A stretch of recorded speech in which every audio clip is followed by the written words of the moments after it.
Have you ever heard whispers from a time so ancient, so utterly beyond our grasp, that they feel more like echoes from a fevered dream than actual history?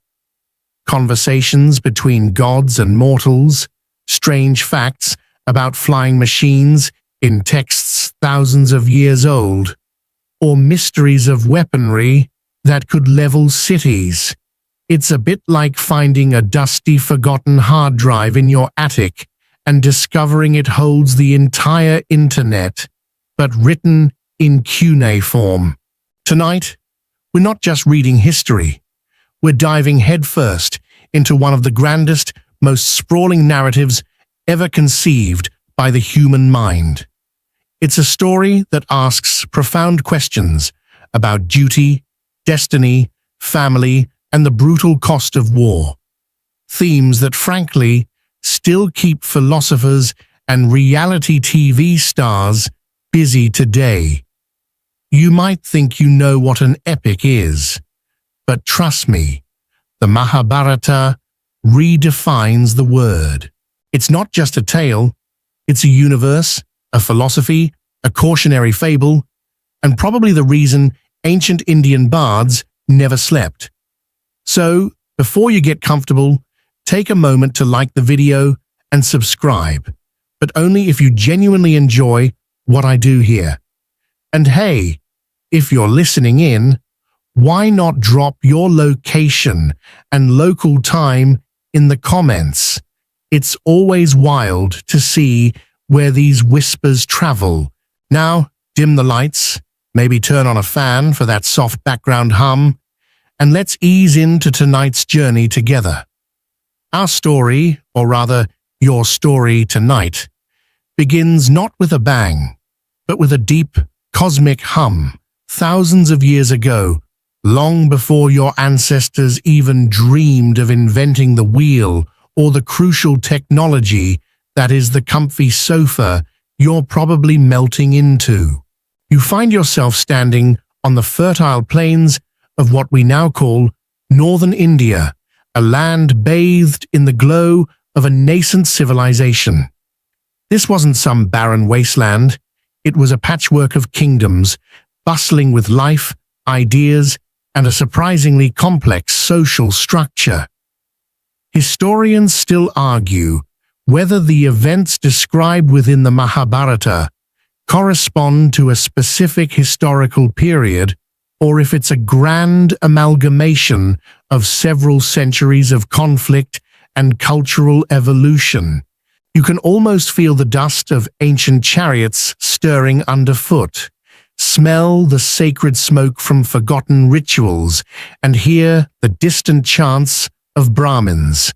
It's a world steeped in Dharma, a concept so central to this narrative that it's practically a character in itself. Think of it as cosmic law, righteous conduct, or just doing the right thing, even when the right thing is incredibly inconvenient. At the heart of this burgeoning world lies a lineage, a royal family whose internal squabbles will eventually consume kingdoms and redraw the map of human understanding. This is the Kuru dynasty, named after a powerful and righteous ancestor, King Kuru. Imagine, if you will, a family tree so vast and tangled it would make your own holiday gatherings look like a quiet afternoon tea. This wasn't just any family.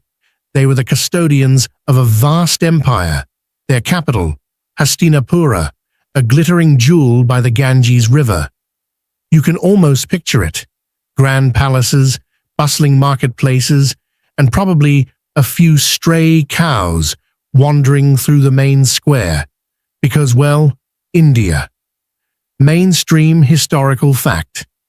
The Ganges River has been a vital lifeline and sacred waterway for civilizations in India for millennia, a silent witness to countless stories, including this one. The tale, as you're about to discover, is narrated by a sage named Vyasa, who is said to have composed this monumental work. He's essentially the world's first and greatest reality show producer, but with more beards and less manufactured drama. He meticulously records the lineage, a kind of cosmic family album. You see the early kings, each adding a thread to the tapestry. Then there's the great King Bharata, a legendary figure from whom the very land, Bharatavarsha, India, is said to derive its name. He's the kind of guy who probably had statues of himself in every village, and deservingly so. As you peer closer into this ancient tapestry, you notice something intriguing: the subtle interplay of divine will. This isn't just a story about mortals making bad choices. It's about the gods, or rather, the cosmic forces, subtly nudging events, sometimes with the subtlety of a sledgehammer. You might find yourself wondering if fate is truly preordained, or if every decision, every desperate gamble, simply leads you down a path that was always waiting. It's a question that has plagued humanity since we first looked up at the stars and wondered if anyone was listening. Here, the divine whispers aren't just background noise, they're the very foundation upon which the human drama unfolds. And boy, does it unfold. As you settle deeper into this cosmic tale, you'll find that the echoes of the divine whispers from Section 1 quickly coalesce into distinct voices, shaping destinies with the weight of ancient prophecy. We now turn our gaze to a particularly significant branch of that sprawling Kuru family tree, focusing on a king whose choices, both wise and tragically flawed, set the stage for generations of strife. You're now intimately acquainted with the royal halls of Hastinapura, feeling the cool marble under your feet as you walk alongside King Shantanu. He's a good king by all accounts, ruling with a benevolent hand, but even the best rulers aren't immune to the whims of fate, or in this case, the irresistible allure of a river goddess. Imagine him strolling along the banks of the mighty Ganges. Remember that sacred river we talked about, the one that's seen it all? When he encounters Ganga herself, personified as a breathtakingly beautiful woman. Now, if a river goddess showed up in your life, looking like she just stepped out of a high-fashion mythical photo shoot, you'd probably be a bit smitten too, wouldn't you? Their love story is swift and passionate, but comes with a peculiar condition. Shantanu must never question Ganga's actions, no matter how strange they seem. Break this vow, and she'll leave him forever. It's the kind of contractual agreement that would make any modern lawyer raise an eyebrow if they could stop fainting from the sheer mythological gravitas of it all. For a time, their life is blissful, and they have 8 sons. But here's where the story takes a dark, bewildering turn that would give any parent nightmares. One by one, Ganga takes each newborn child and drowns them in her own sacred waters. You can feel Shantanu's horror, his heart being torn apart with each life lost, yet he remains silent, bound by his vow. It's an agonizing test of devotion, a choice between love and the fundamental instinct to protect one's offspring. Mainstream historical fact: infanticide, though abhorrent, was tragically present in various ancient cultures, often for reasons ranging from perceived deformities to resource scarcity, though the mythological context here is unique. When the 8th son is born, Shantanu can no longer bear it. His desperate plea finally breaks his silence. And just as Ganga prepares to drown this child, he cries out, questioning her cruel actions. As per her vow, Ganga reveals the tragic truth. Her sons were celestial beings, cursed to be born on earth, and by sending them back to the heavens through her waters, she was freeing them from their earthly burden. The eighth son, however, was born to a particularly severe curse, requiring him to live a longer life on earth, burdened by his father's love. She leaves, her mission fulfilled, but leaves the last surviving son with Shantanu. This son is Devavrata, a boy destined for greatness, and for a vow that will echo through centuries. Historians still argue whether the motif of celestial beings born as mortals represents a literal belief or is a metaphorical device to elevate the stakes and significance of the epic's characters. It's a debate that probably keeps a few academics up at night, unlike you, who should be feeling wonderfully sleepy. Years pass, and Devavrata grows into a magnificent prince. He's strong, intelligent, and skilled in warfare. The kind of crown prince who would make any kingdom proud. Shantanu, however, is a king in his twilight years, and a king without an heir, not truly. Devavrata is his heir, but an old king still yearns for a deeper connection, for more family. He falls deeply in love again, this time with a beautiful fisher girl named Satyavati. Ah, love, the great disruptor, even in ancient times. Satyavati's father, however, is a shrewd man. He agrees to the marriage, but only on one condition. Any children born to Satyavati must inherit the throne, not Devavrata. This presents Shantanu with an agonizing dilemma. His love for Satyavati is profound, but his duty to Devavrata, his rightful heir, is paramount. He becomes consumed by sorrow, his joy replaced by a deep melancholy. You can almost feel the weight of his dilemma pressing down on him. A loyal son, Devavrata, noticing his father's unhappiness, uncovers the reason. Without hesitation, and driven by immense filial devotion, he makes a vow so astonishing, so utterly selfless, that it earns him a new name and forever alters the course of the Kuru dynasty. He vows to renounce his claim to the throne, ensuring Satyavati's children would be the sole successors. But the shrewd fisherman, clearly not one to leave loopholes, presses further. What if Devavrata's children then claim the throne? To remove all doubt, Devavrata makes an even more extreme vow. He will remain celibate for life.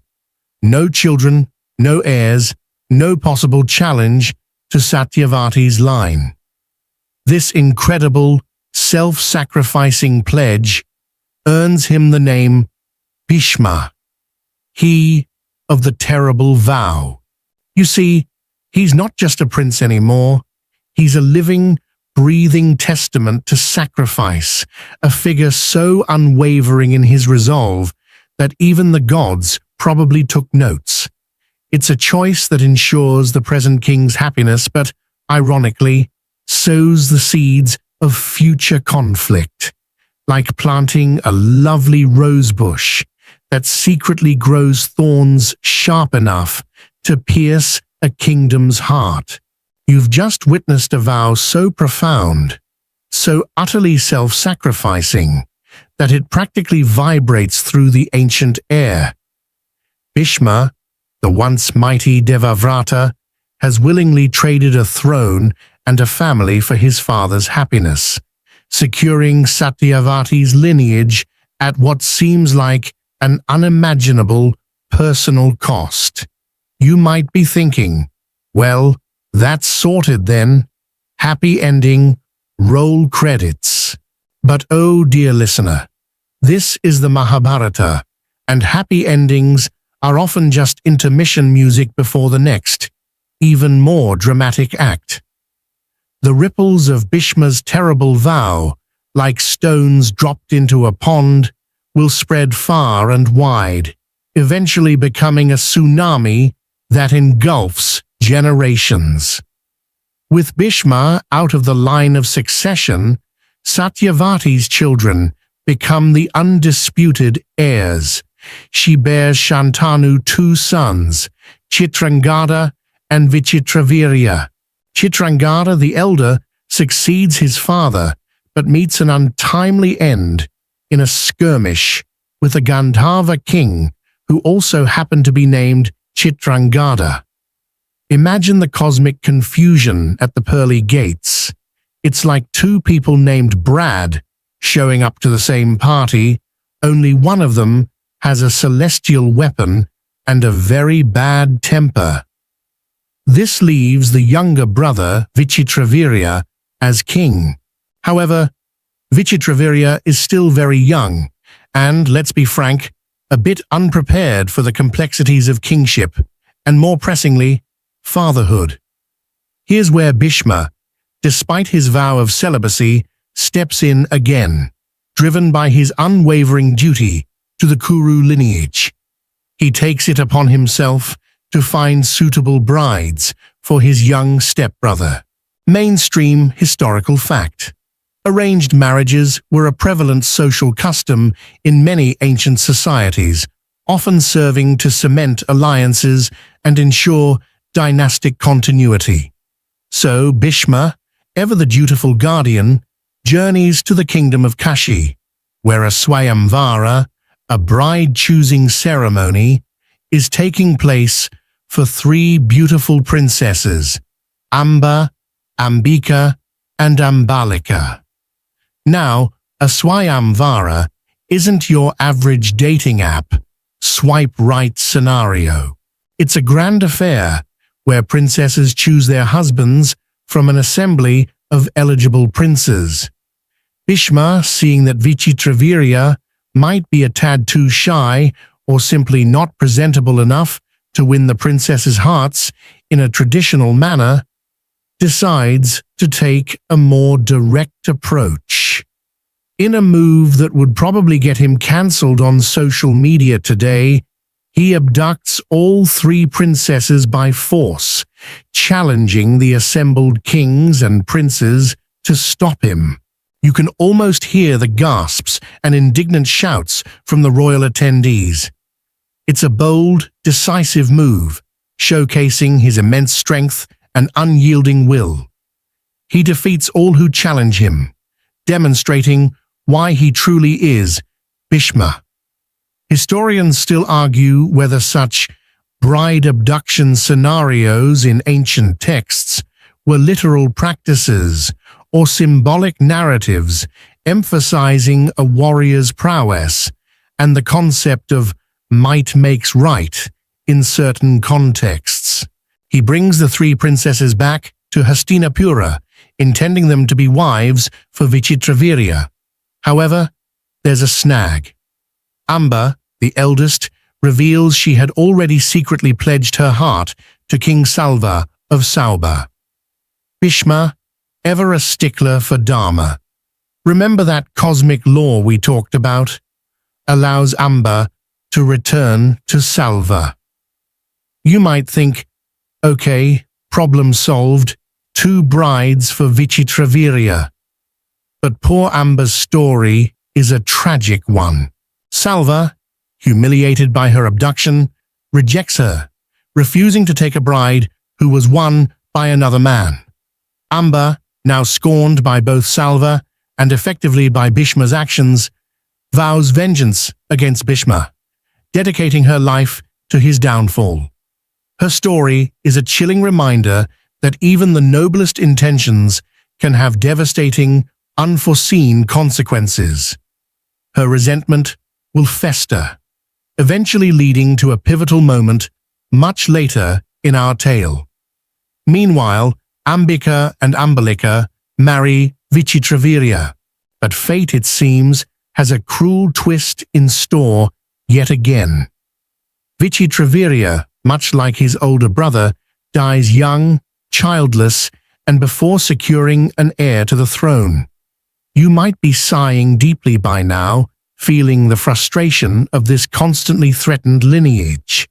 It's like a cosmic game of Jenga, where every block pulled is another potential heir.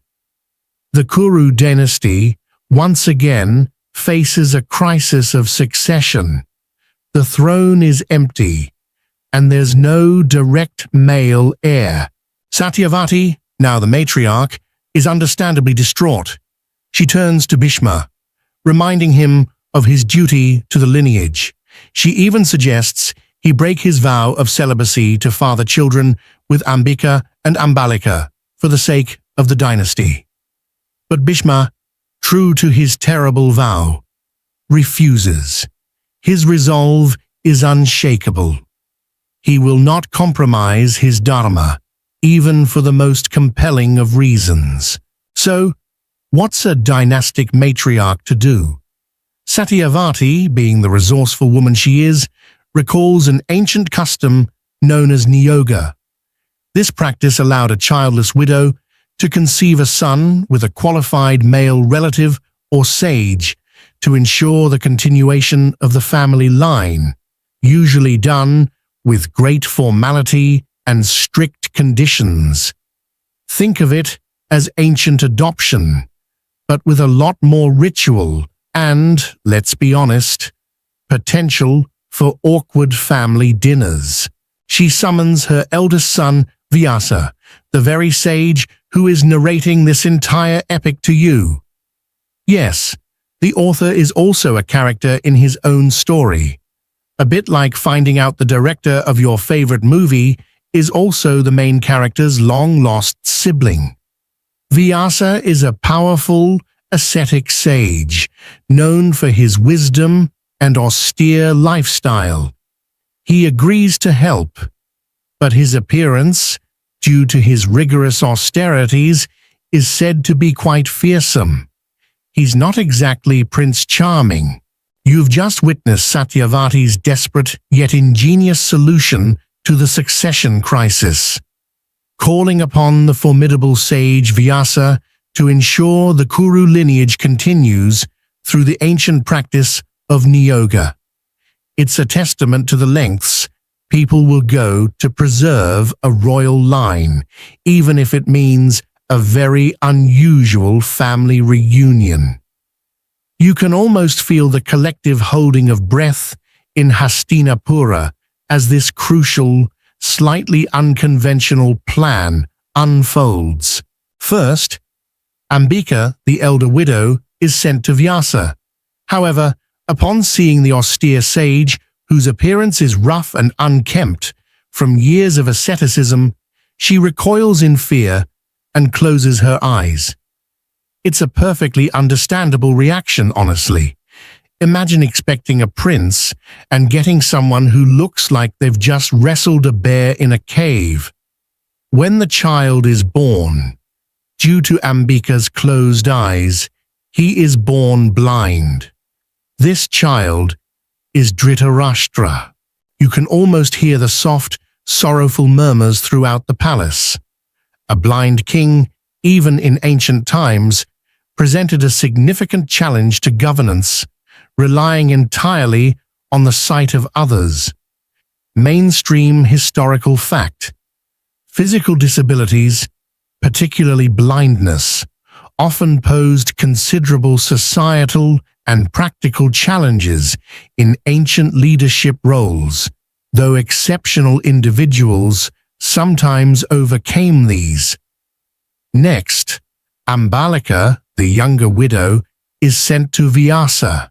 Forewarned by Ambika's experience, Ambalika manages to keep her eyes open, but her fear and pallor are evident. She turns pale upon seeing Vyasa. Consequently, her son is born pale and sickly, a condition that gives him his name, Pandu, meaning the Pale One. So now, the Kuru dynasty has two princes, one blind, one pale, both born under rather peculiar circumstances and neither quite fitting the mold of the perfect, strapping heir. Historians still argue whether the physical descriptions of Dhritarashtra and Pandu are merely symbolic representations of their inherent characteristics or literal birth defects that shaped their destinies. Satyavati, still not entirely satisfied, asks Vyasa for one more son, hoping for a truly robust and healthy heir. This time, she sends a maidservant to Vyasa, pretending she is one of the queens. The maid, unfazed by Vyasa's appearance, approaches him with respect and courage. Her son is born strong and healthy, named Vidura. Though he is virtuous and wise, he cannot become king because he was born to a maidservant, not a queen. This established a critical social hierarchy in that era, a detail that feels a bit unfair now, doesn't it? It's like being the smartest kid in class, but not getting the gold star because you use the wrong color crayon. So, here you have them, 3 half-brothers, crucial to the Kuru lineage. Dhritarashtra, the eldest but blind, Pandu, younger but physically able, and Vidura, the wisest but born to a lower station. Due to Dhritarashtra's blindness, he is deemed unfit to rule directly, as ancient custom often required a king to be physically perfect to lead. Therefore, Pandu ascends to the throne of Hastinapura. He becomes a powerful and successful king, expanding the Kuru Empire and earning great renown. You can almost feel the sigh of relief from Satyavati. Finally, a steady hand on the rudder of the kingdom. However, just as things seem to be stabilizing, fate, ever a fan of dramatic irony, throws another curveball. Pandu, while hunting in the forest, accidentally kills a sage and his wife, who were in the form of deer, in the act of procreation. The dying sage curses Pandu, decreeing that if he ever attempts to engage in sexual relations, he will die. This is a devastating blow for a king, especially one who needs to produce heirs. It's the ultimate catch-22 for a monarch. Stricken by the curse, Pandu renounces his kingdom and retreats to the forest with his 2 wives, Kunti and Madri, to live an ascetic life. He leaves Dhritarashtra, despite his blindness, to act as regent in Hastinapura. You might raise an eyebrow here. Why not Vidura, the wise one? Well, Vidura's birth status precluded him from the throne, highlighting the strict social stratification of the time. In the solitude of the forest, Pandu is tormented by the curse and the inability to have children. Kunti, his first wife, however, possesses a divine boon she received in her youth. She can invoke any god and bear a child by them. It's a secret superpower, essentially. She uses this boon to call upon Dharma, the god of righteousness, to conceive Yudhishthira, the embodiment of truth and justice. Then she invokes Vayu, the god of wind, to have Bhima, a son of immense strength, and finally, Indra, the king of gods, to conceive Arjuna, the peerless archer. Imagine being pregnant 3 times, and each time, the baby daddy is a deity. That's a pretty impressive resume for Kunti. Madri, Pandu's second wife, also wishes for children. Kunti, in an act of kindness, shares her boon with Madri. Madri then invokes the Ashwin twins, divine physicians, and gives birth to Nakula and Sahadeva. Thus, the 5 Pandava brothers, the protagonists of our epic, are born, each fathered by a god, making them extraordinarily gifted. They are born in the serene, yet isolated environment of the forest, far from the intrigues of the Hastinapura court. Their birth fulfills Pandu's desire for heirs, circumventing the curse in a uniquely divine way. Meanwhile, back in Hastinapura, Dhritarashtra and his wife Gandhari are eager for their own children. Gandhari, a truly devoted wife, had blindfolded herself for life upon marrying Dhritarashtra, sharing his sensory experience. It's an act of profound loyalty, or perhaps a rather extreme fashion statement, depending on your perspective. With the blessings of Vyasa, Gandhari gives birth to a lump of flesh. Initially distraught, Vyasa divides this lump into 101 parts. From these parts are born 100 sons and 1 daughter. These are the Kauravas, led by their eldest, Duryodhana. Can you imagine having 100 siblings? Family dinners must have been an absolute logistical nightmare, and probably involved a lot of elbow throwing over the last potato. It's a remarkable, if somewhat unbelievable, explosion of progeny. So, as Pandu's children, the Pandavas, grow up in the tranquility of the forest, Dhritarashtra's children, the Kauravas, are being raised in the bustling, competitive, and politically charged environment of Hastinapura. The stage is set for a rivalry, not just between cousins, but between fundamentally different upbringings, and as you'll see, different interpretations of Dharma itself. The seeds of conflict are being sown, not in a grand, dramatic moment, but in the quiet, separate nurseries of 2 burgeoning royal families. You've just witnessed the curious, almost divine births of the Pandavas in the tranquil forest, and the somewhat overwhelming arrival of the 100 Kauravas in the bustling palace of Hastinapura. The stage, as you might recall, is perfectly set for a rivalry, though at this point, it's more of a gentle simmer than a full-blown boil. Now you get to watch these 2 distinct sets of cousins grow up, their childhoods a fascinating contrast that subtly yet irrevocably shapes their destinies. Imagine the young Pandavas in their forest dwelling. You see Yudhishthira, the eldest, already embodying a quiet sense of righteousness, his every action guided by an innate sense of Dharma, almost as if he was born with a moral compass permanently set to true north. Then there's Bhima, a child of immense, almost cartoonish strength. He's the one who'd probably accidentally knocked down a tree while playing hide-and-seek. And Arjuna, even as a boy, displays an uncanny natural talent for archery, effortlessly hitting targets that would challenge seasoned warriors. He's the prodigy, the one everyone whispers about. Finally, Nakula and Sahadeva, the youngest twins, are known for their striking good looks and quiet wisdom, respectively. Their upbringing is simple, surrounded by nature, learning from sages and hermits, unburdened by the political machinations of a royal court.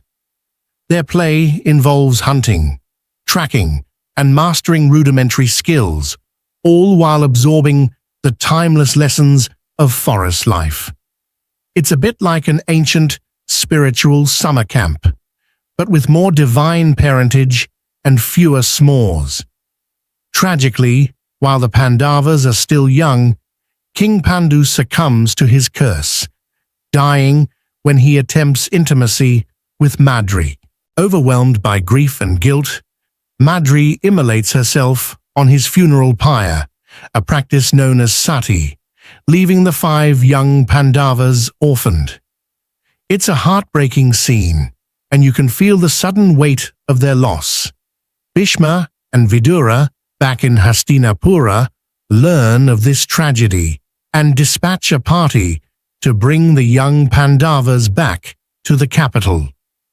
So, the 5 forest-raised boys arrive in Hastinapura, a world vastly different from the one they knew. Here, they meet their cousins, the Kauravas, led by Duryodhana. Imagine the culture shock, going from the quiet solitude of the woods to a bustling palace filled with 100 other children, all vying for attention. The Kauravas, particularly Duryodhana, have been raised in an environment of privilege and a deep sense of entitlement. Duryodhana, the eldest, is fiercely ambitious and quickly develops a resentment towards the Pandavas, especially Bhima and Arjuna. He sees them not as family, but as rivals for the affection of the court, and crucially, for the future throne. You witness the early signs of this rivalry. The cousins play together, but their games often devolve into contests, and Duryodhana, with his numerous brothers backing him, frequently tries to assert dominance. Bhima, with his incredible strength, often unintentionally, or perhaps sometimes intentionally, gets the better of Duryodhana and his brothers, leading to jealousy and increasing animosity. It's like watching a group of siblings, but instead of bickering over the last cookie, they're bickering over future empires. Mainstream historical fact. Sibling and cousin rivalries are common themes in epic literature across various cultures, often driving central conflicts due to issues of inheritance and power. Duryodhana's envy is particularly acute towards Bhima and Arjuna. Bhima's sheer physical power is a constant source of frustration, while Arjuna's undeniable talent as an archer fills him with a gnawing insecurity. He tries various schemes to undermine or even harm the Pandavas. One particularly chilling incident you'll observe is Duryodhana attempting to poison Bhima and then throw him into the Ganges. Thankfully, Bhima survives, his immense strength and a touch of divine intervention saving him.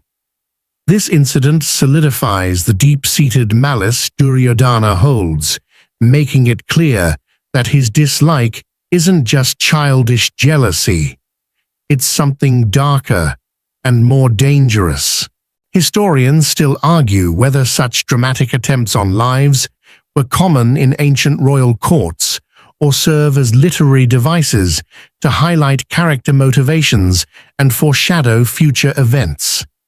Despite the growing tension, both the Pandavas and Kauravas receive their education together. They are taught by some of the greatest masters of the age. Their common grandfather, Bhishma, ever the protector of the Kuru lineage, ensures they receive the best training possible. The princes learn statecraft, diplomacy, philosophy, and crucially, the art of warfare. You can almost see them, young and eager, absorbing lessons in a grand courtyard, their youthful squabbles temporarily forgotten in the pursuit of knowledge. It's a fleeting period of relative peace, a calm before the storm. But the underlying currents of animosity are unmistakably present, slowly eroding the bonds of kinship. The shared childhood, meant to foster unity, instead highlights their differences and solidifies the lines of division.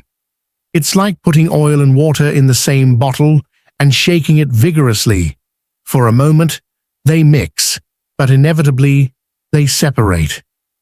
You've just seen the nascent rivalry between the Pandavas and Kauravas bubbling under the surface. A simmering tension that even childhood games couldn't fully contain. Now, you're about to witness a crucial phase in their lives, one that will hone their natural talents into formidable skills and further sharpen the competitive edge between them. This is the period of their formal education, specifically their martial training under one of the greatest warrior gurus of all time, Drona. Imagine a grand arena, a vast training ground just outside Hastinapura, echoing with the thud of maces, the twang of bowstrings, and the clang of swords. Here, under the watchful eye of Drona, both the Pandavas and the Kauravas are molded into warriors. Drona is a Brahmin, a priest by birth, but a warrior by calling, with an unparalleled mastery of weaponry and military strategy. He's the kind of teacher who inspires both awe and a healthy dose of fear. His past is rooted in a slight from King Drupada of Panchala, a humiliation that fuels his desire to create supreme warriors who can help him exact revenge later. This personal ambition subtly intertwines with his role as royal guru, adding another layer of complexity to the drama you're observing. You see the young princes, dusty and determined, learning everything from wielding a sword to driving a chariot, from the intricate maneuvers of mace fighting to the devastating precision of archery. Bhima, with his prodigious strength, excels in mace warfare, his blows capable of shattering stone. Duryodhana, too, shows skill in the mace, but it's always secondary to Bhima's natural prowess, a constant source of his festering envy. Mainstream historical fact: Gurukuls, or residential schools led by a guru, were a traditional system of education in ancient India, emphasizing both academic and practical learning, often in a familial setting. However, it is Arjuna who becomes Drona's most prized student. You witness his extraordinary dedication and talent. He practices tirelessly, even in the dark, using a special lamp, honing his archery skills to an almost superhuman level. He's not just good, he's obsessed with perfection. Drona, recognizing Arjuna's singular focus and potential, promises him that he will make him the greatest archer in the world. It's a promise that sets Arjuna apart, deepening Duryodhana's already profound jealousy. Imagine being in a class where one student is clearly the teacher's favorite, and they're destined for world-beating success. It's enough to make anyone a bit green with envy, let alone 100 princely brothers who already feel entitled to everything. This period isn't just about physical training. It's also about tests of character and displays of inner merit. One famous incident you'll recall involves Drona setting a test. The princes must shoot the eye of a wooden bird perched on a distant tree. As each prince takes aim, Drona asks them what they see. Others describe the tree, the branches, the bird. But when he asks Arjuna, Arjuna replies, "I see only the eye of the bird." This single-minded focus, this absolute clarity of purpose, is what sets him apart and cements his position as Drona's greatest disciple. Historians still argue whether such focus tests in ancient narratives are literal accounts of training methods or symbolic representations of ideal student qualities. The growing animosity between the Pandavas and Kauravas becomes even more pronounced during this time. Duryodhana, often encouraged by his maternal uncle, Shakuni, a master manipulator and gambler, whose presence is like a coiled snake in the grass, continues to plot against the Pandavas. Shantanu is the kind of relative who whispers poison in your ear and then pretends he's just offering helpful advice. You sense his influence, slowly corrupting Duryodhana's mind, feeding his ambition and paranoia. Even a tragic incident involving a tribal boy named Ekalavya highlights Drona's favoritism towards Arjuna. Ekalavya, a skilled archer from a lower caste, practices tirelessly and self-learns, making a clay idol of Drona, his guru. He achieves remarkable skill, even surpassing Arjuna. When Drona discovers Ekalavya, he demands Ekalavya's right thumb as Guru Dakshina, a teacher's fee. Ekalavya, out of unwavering respect for his perceived guru, willingly complies, crippling himself. This act, while showing Ekalavya's devotion, also ensures Arjuna remains the undisputed greatest archer. It's a stark, uncomfortable reminder of the social hierarchies and moral complexities of the age, and a moment that you might find yourself wincing at. After their training concludes, the princes demonstrate their skills in a grand public exhibition. It's a spectacle, a royal talent show where the future leaders showcase their prowess. Arjuna, as expected, dazzles the crowd with his incredible archery feats, even demonstrating the ability to shoot arrows precisely with his eyes closed. The crowd erupts in cheers, solidifying his popularity. However, it's during this exhibition that a new figure emerges. Karna. Karna, an enigmatic and exceedingly skilled archer, challenges Arjuna. You see the raw power and natural talent in Karna, a man who, unbeknownst to anyone present, including himself, is actually Kunti's firstborn son, abandoned by her at birth due to unfortunate circumstances. A secret that will unravel with devastating consequences later on. He's been raised by a charioteer, hence his low social standing in the eyes of the court. Duryodhana, always quick to exploit any advantage, recognizes Karna's talent and, more importantly, his rivalry with Arjuna. In a move designed to spite Arjuna and elevate his own faction, Duryodhana immediately crowns Karna as the king of Anga, granting him the royal status necessary to compete with the prince. This audacious act cements a deep bond of friendship between Duryodhana and Karna, a loyalty that will prove unbreakable and tragically pivotal.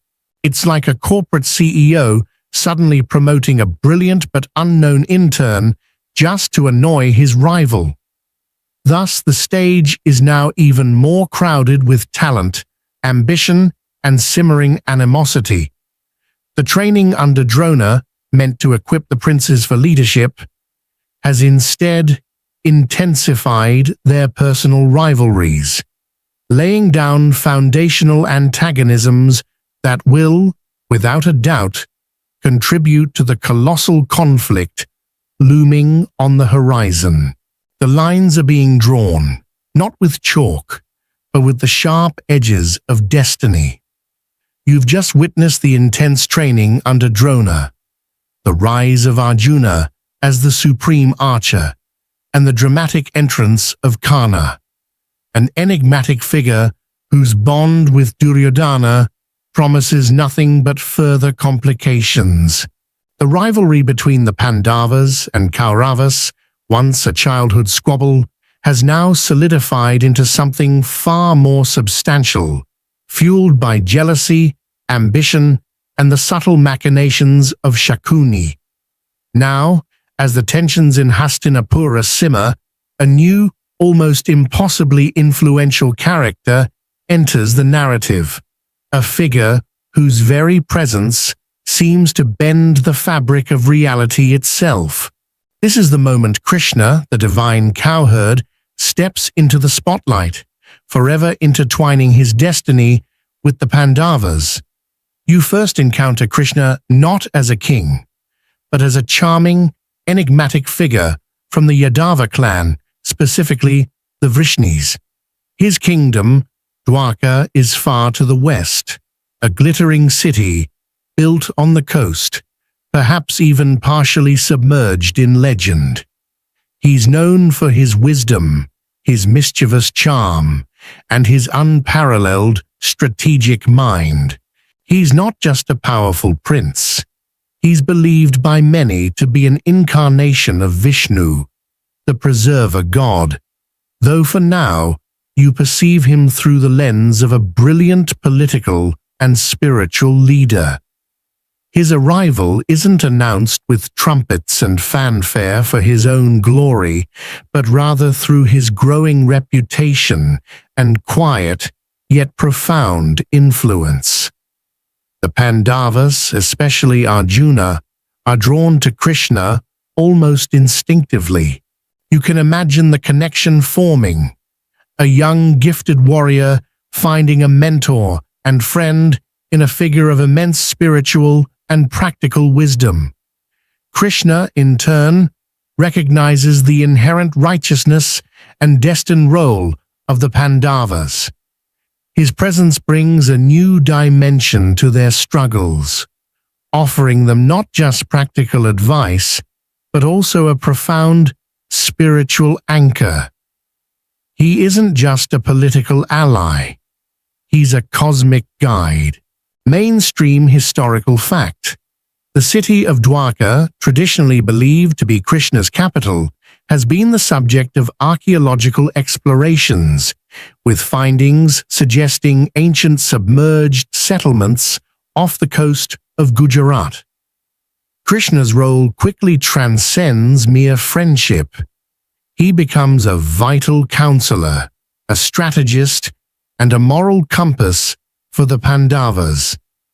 You'll notice how his advice is always steeped in Dharma, even when it seems to push the boundaries of conventional morality. He's a pragmatist with a divine purpose, a fascinating paradox. Think of him as the ultimate life coach, but instead of telling you to manifest your dreams, he's subtly rearranging the destiny of an entire subcontinent. One of the early crucial moments where Krishna's influence becomes apparent is during the Pandavas' tumultuous journey after escaping the infamous House of Lac. Duryodhana, unable to tolerate the Pandavas' popularity and the threat they pose to his claim on the throne, builds them a palace made of highly flammable lac and plots to burn them alive. It's a truly insidious scheme, the kind of villainy that would make a Bond villain blush. However, Vidura, ever loyal and wise, warns the Pandavas in advance. They secretly construct an escape tunnel, and after making it seem they have perished in the fire, flee into the wilderness. You can almost feel the relief wash over you as they narrowly escape this fiery trap. During their wanderings, in disguise, they encounter a series of challenges and adventures. It's during this period that they reach the kingdom of Panchala, where a Swayamvara is being held for the beautiful and accomplished princess, Draupadi. This is a pivotal moment, for Draupadi is destined to become the common wife of the 5 Pandavas, a complex and highly unusual arrangement even in that ancient era. The challenge set for her hand is formidable. A suitor must string an unstrung bow and then shoot a fish's eye, not by looking at the fish directly, but by looking at its reflection in a bowl of water below. It's the ultimate test of focus and skill, a true archery puzzle. Historians still argue whether polyandry, the practice of one woman having multiple husbands, was a common or exceptional practice in Vedic times, and its representation in the Mahabharata remains a topic of scholarly debate. Many powerful kings and princes fail the test, including the arrogant Kauravas. Then, in a moment of pure, show-stopping drama, Arjuna, disguised as a Brahmin, steps forward. You can feel the collective murmurs of the crowd, disbelief giving way to awe as he effortlessly strings the bow and, with a single, perfectly aimed arrow, hits the fish's eye. The crowd erupts, and Draupadi garlands him, signifying her choice. However, a misunderstanding immediately follows. The Pandavas, still in disguise and living the life of mendicant Brahmins, return to their mother Kunti and exclaim, "Mother, we have brought a wonderful alms today." Kunti, without looking, simply replies, "Share whatever you have brought amongst yourselves." Her words, spoken unwittingly, become a command that cannot be unsaid, especially for the dharmic Yudhishthira. This seemingly innocuous statement, combined with the divine will, leads to Draupadi becoming the wife of all 5 Pandava brothers. It's an arrangement that initially causes societal shock and considerable debate, but one that is ultimately accepted due to divine decree and the Pandavas' adherence to their mother's words. Krishna, who is present at the Swayamvara, recognizes the Pandavas despite their disguises and understands the divine purpose behind this unusual union. His nod of approval subtly legitimizes the arrangement, reinforcing his role as an observer and facilitator of destiny. The revelation of the Pandavas' survival and their marriage to Draupadi sends shockwaves through Hastinapura. Dhritarashtra, advised by Vidura, is compelled to acknowledge them and prevent outright war. He attempts a compromise. He offers the Pandavas a barren, uncultivated tract of land called Kandavaprastha, while keeping the more prosperous half for the Kauravas. It's a somewhat grudging concession, a way to keep them at arm's length. But under the guidance of Krishna, the Pandavas transform Kandavaprastha into the magnificent city of Indraprastha. You can almost see it rising from the dust, a city of unparalleled beauty, architectural marvel, and prosperity, built with divine assistance. This becomes their new capital, a testament to their industriousness and the blessings they carry. It's a period of immense success and happiness for the Pandavas, a golden age where Dharma flourishes and their kingdom thrives, rivaling Hastinapura itself. This newfound prosperity and the gleaming city of Indraprastha, however, only serve to further stoke the flames of Duryodhana's envy. The stage is set, the players are in position, and the underlying tensions are reaching a critical mass.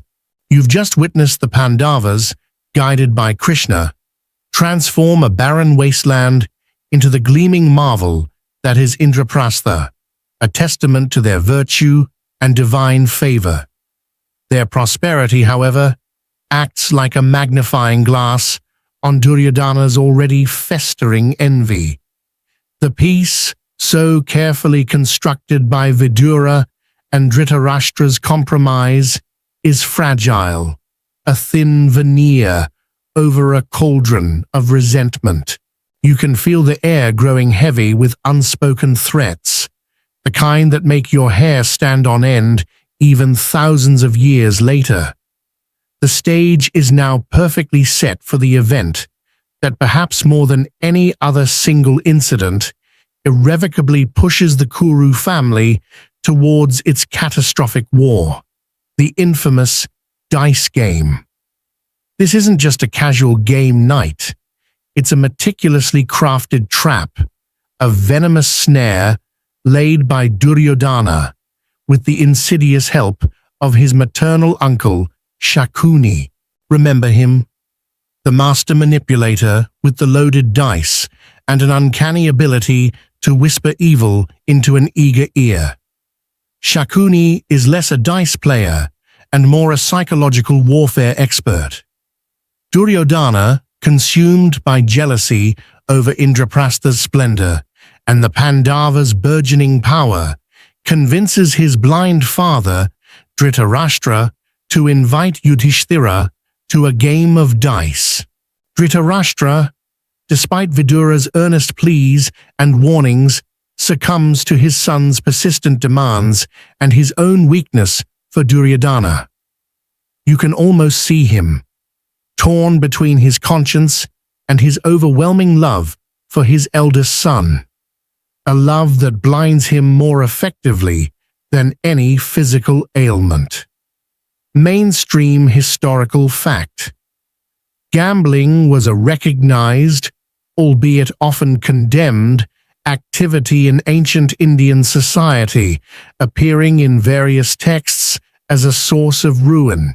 Yudhishthira, the eldest Pandava, the embodiment of Dharma, finds himself in a moral bind. As a Kshatriya king, he cannot refuse an invitation to a game of dice, particularly from his elders, as it would be seen as a sign of weakness or cowardice. It's a matter of honor, a twisted kind of etiquette that traps him.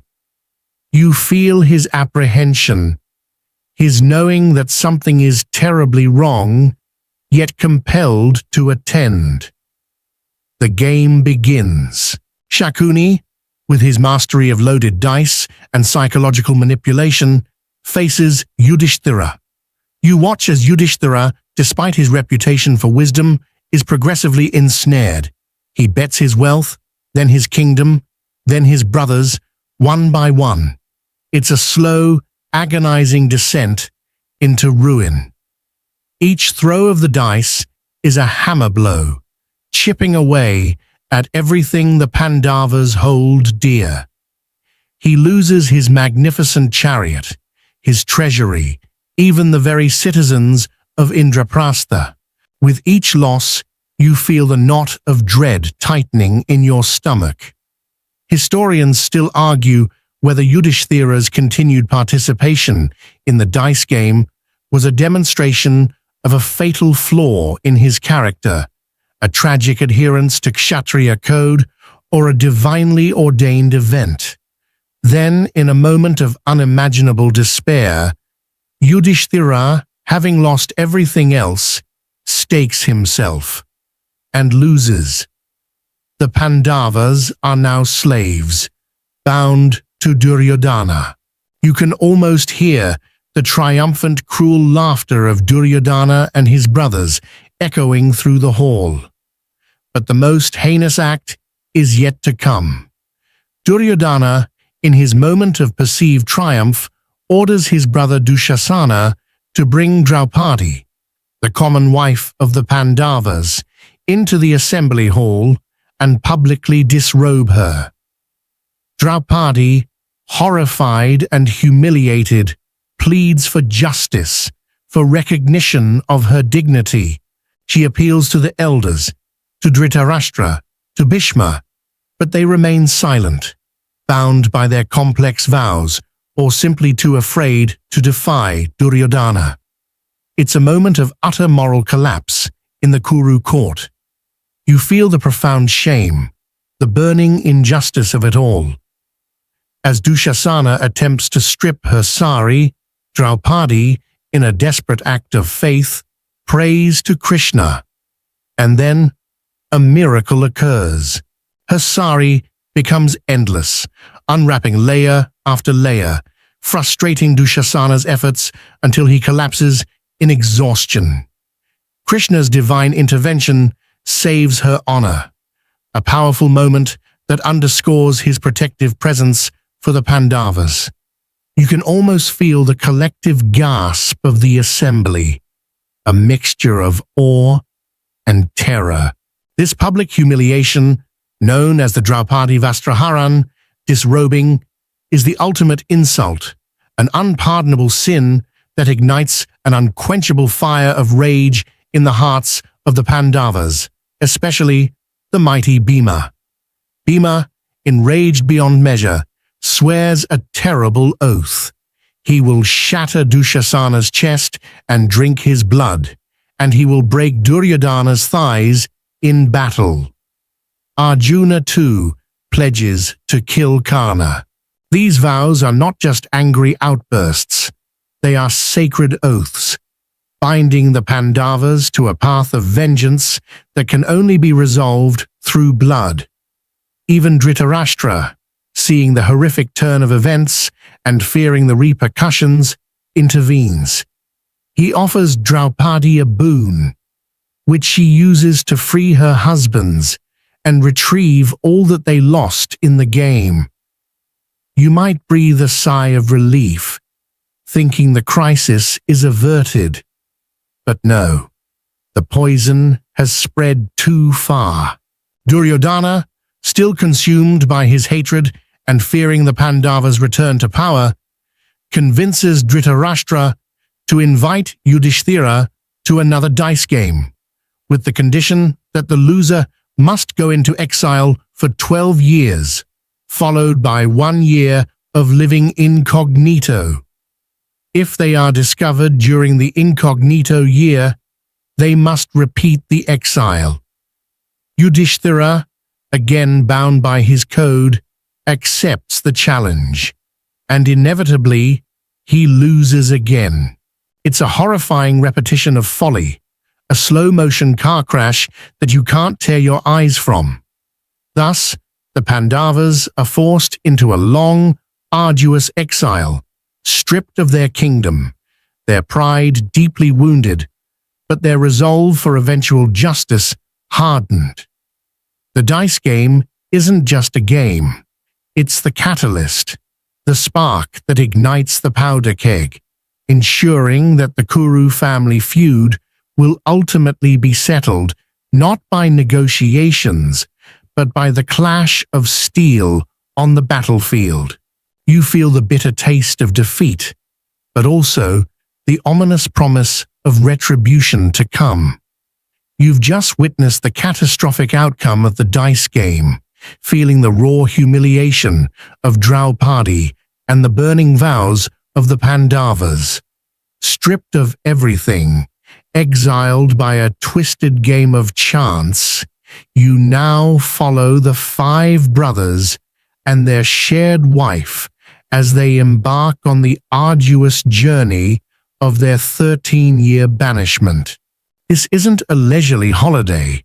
It's a period of intense hardship, profound spiritual growth, and the forging of an unbreakable resolve. Imagine yourself trudging through dense forests, your feet aching on rough terrain, the sounds of wildlife replacing the familiar comforts of palace life. The Pandavas are no longer pampered princes. They are ascetics, living off the land, facing hunger, thirst, and the constant threat of wild beasts or hostile tribes. You feel the grit under your fingernails, the ache in your muscles. This forced retreat, however, paradoxically becomes a period of immense internal strengthening. It's like hitting rock bottom, only to discover you have a deeper well of resilience than you ever knew. Mainstream historical fact: forest dwelling and asceticism were respected paths in ancient Indian spiritual traditions for gaining knowledge and self-control. Yudhishthira, the eldest, bears the heaviest burden. You see his quiet suffering, his constant struggle to uphold Dharma, even in the face of such profound injustice.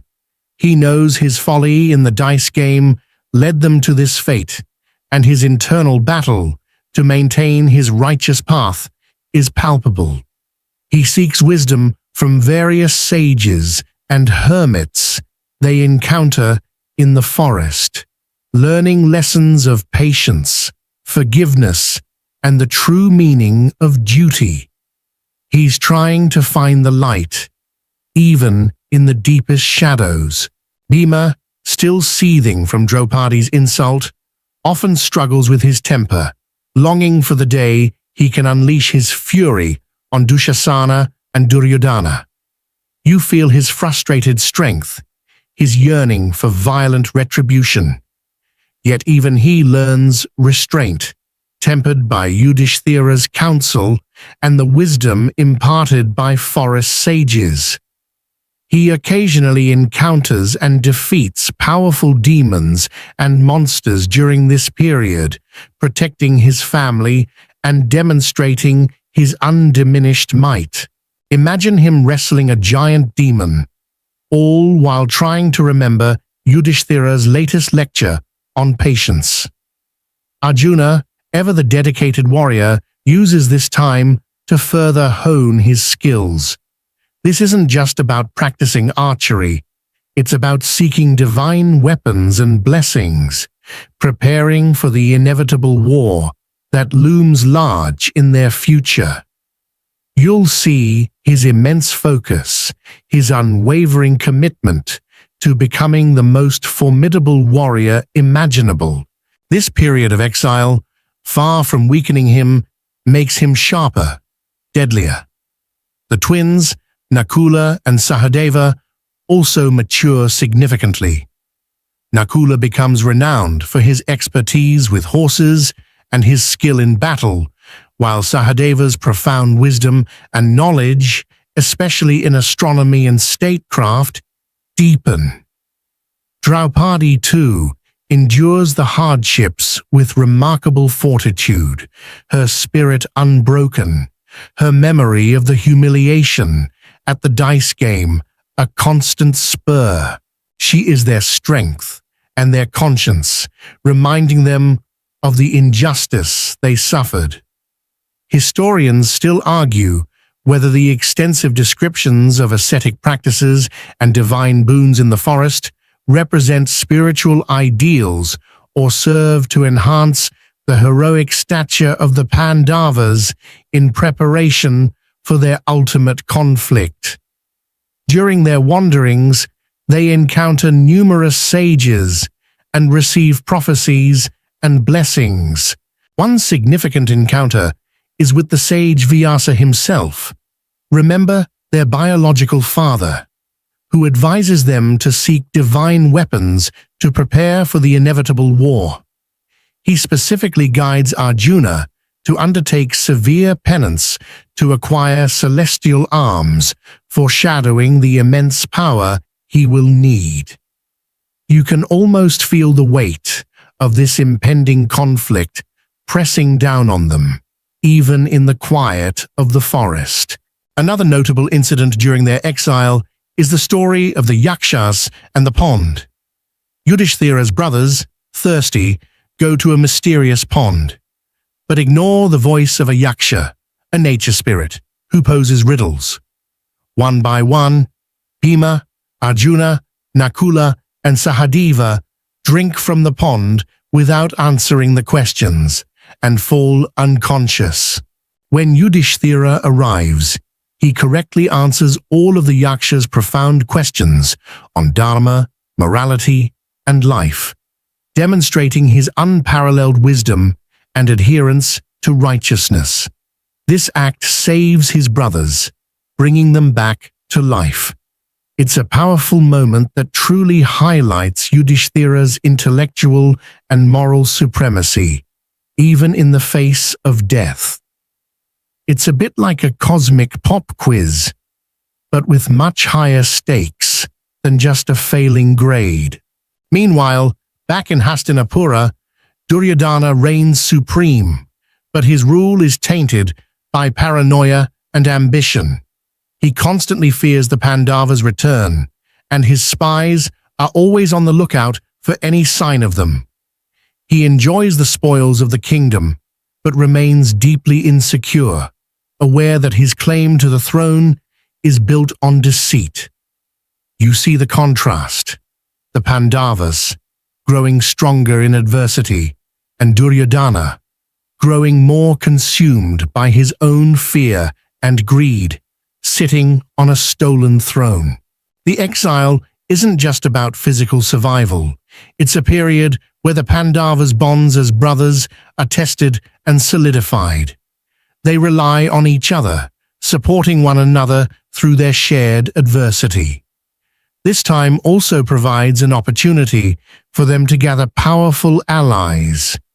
Various kings and sages, witnessing their righteousness and suffering, pledge their support for the eventual conflict. Krishna, while not physically present with them for every step, remains a guiding light, his wisdom reaching them through various messengers and divine signs, ensuring they stay on their destined path. As the years of exile slowly tick by, the anticipation for their return and the eventual confrontation grows palpable. The Pandavas, despite their hardships, emerge from this period not broken but refined, their resolve as sharp as Arjuna's arrows. They have endured the ultimate test of resilience, and they are now ready for the next, even greater challenge that awaits them: the crucial year of living incognito. The quiet suffering in the forest has transformed them from princes into truly formidable forces of destiny. You've accompanied the Pandavas through 12 arduous years of forest exile, witnessing their trials, their growth, and the deepening of their resolve. Now, as you approach the end of their banishment, the stakes are raised dramatically. The next phase is the most perilous: 1 year of living completely incognito. If their true identities are discovered during this period, they forfeit all the years of exile and must endure another 12 years in the wilderness. It's the ultimate game of hide and seek, with an entire kingdom's future hanging in the balance. Imagine the tension as the final year of exile approaches. The Pandavas, having learned so much, are now masters of disguise, ready to shed their royal identities and blend into ordinary life. This isn't just about changing clothes, it's about altering mannerisms, adopting new skills, and suppressing their inherent princely bearing. It's like going undercover for a year, but with 100 highly suspicious cousins constantly looking for you. Mainstream historical fact. The concept of disguise and secret identities is a recurring motif in various ancient epics and folklore, often used by heroes to achieve their goals undetected. Under the guidance of Yudhishthira, and with the silent blessings of Krishna, they choose the Matsya kingdom, ruled by King Virata, as their refuge. It's a strategic choice, far enough from Hastinapura, and with a king who, though powerful, isn't overtly aligned with the Kauravas. They enter the court of King Virata under various aliases, each adopting a role fitting their new, temporary identities. Yudhishthira, the righteous king, takes on the guise of a Brahmin named Kanka, a master of dice and a learned scholar. You see him advising King Virata on matters of state and entertainment, subtly applying his wisdom without revealing his true political acumen. It's a remarkable display of humility and control. A king playing the role of a humble courtier, even advising the very ruler he's serving. Bhima, the mighty warrior whose strength could level walls, becomes Vallabha, the royal cook, Imagine this colossal man, usually wielding a mace, now expertly handling kitchen utensils, though you can still sense the immense power simmering beneath the surface. He's tasked with preparing meals for the king and his court, a task he carries out with surprising diligence, perhaps occasionally flexing a bicep while kneading dough, just for old time's sake. Historians still argue whether the descriptions of such drastic changes in a hero's lifestyle emphasize their adaptability or are simply humorous literary embellishments within the narrative. Arjuna, the peerless archer, chooses the most unusual disguise. He transforms into Brihanala, a eunuch, a dance and music teacher for Princess Uttara, King Virata's daughter. You can almost feel the surprise seeing the formidable warrior, the embodiment of masculinity, adopting such a delicate and traditionally feminine role. It's a profound act of self-effacement, forcing him to shed his warrior identity completely. He instructs Uttara in singing, dancing, and playing instruments, a truly unique situation for the greatest archer in the world. It's a bit like finding out your favorite action movie star moonlights as a ballet instructor. Nakula becomes Damagranthi, a stable keeper, utilizing his renowned expertise with horses. You see him tending to the royal steeds, his knowledge of their care unparalleled, ensuring they are always in peak condition. And Sahadeva becomes Tantripala, a cowherd, overseeing the kingdom's vast herds of cattle, his quiet wisdom perfect for understanding the rhythms of nature and animals. Draupadi, the dignified queen who was publicly humiliated, takes on the role of Sairandri, a maidservant to Queen Sudeshna, King Virata's wife. She excels at her duties, maintaining her grace and composure even in such a reduced position. However, her beauty inevitably attracts unwanted attention. Kichaka, Queen Sudeshna's brother and the Matsya army's commander-in-chief, develops a lustful obsession with Sairandri and repeatedly harasses her. You feel the rising anxiety, knowing the volatile nature of Bhima and the Pandavas' need to remain hidden. Draupadi, distressed, appeals to Bhima, who is secretly seething with rage at Kichaka's disrespect. Eventually, unable to bear Kichaka's constant advances and fearing for Draupadi's safety, Bhima, in a controlled burst of his suppressed fury, secretly confronts and kills Kichaka in a secluded hall. He completely pulverizes him, making it look as though Kichaka had been killed by a celestial being, thus maintaining the Pandavas' anonymity. You can almost hear the bones crunching, a grim but satisfying moment of justice, if a slightly violent one for a cook. This incident causes a stir in the Matsya kingdom, but the Pandavas' secret remains intact. As the year draws to a close, a twist of fate occurs. The Kauravas, desperate to find the Pandavas and force them into another 13-year exile, launch a cattle raid on the Matsya kingdom, believing it to be a vulnerable moment. Their true intention, however, is to lure the Pandavas out of hiding. King Virata's forces, led by his son Uttara, are initially overwhelmed. It is then that Arjuna, with the encouragement of Yudhishthira, reveals his true identity to Prince Uttara.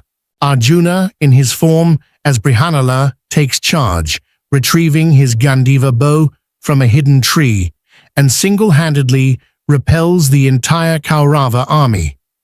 You feel the thrill of recognition as Arjuna, finally free to unleash his full power, unleashes a barrage of celestial arrows, defeating even great warriors like Bhishma, Drona, Karna, and Duryodhana without actually harming them, merely disarming them or forcing their retreat. It's a spectacular display, proving that even a year as a dance teacher hasn't dulled his incredible prowess.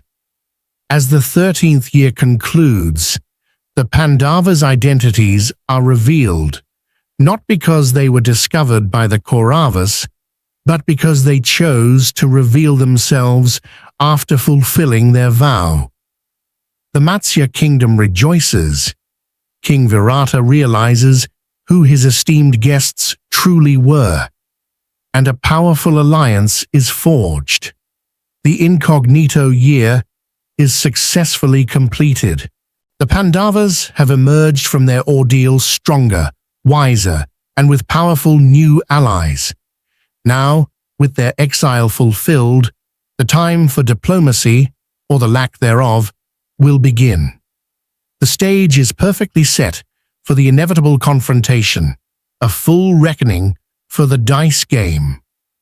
You've just watched the Pandavas emerge from their arduous 13-year exile, having successfully completed their year incognito, their identities dramatically revealed on the battlefield of Matsya. The joy of their successful return is palpable. The forging of a powerful alliance with King Virata, a significant boon. You might feel a fleeting sense of relief, thinking, finally, justice will be served and peace will reign.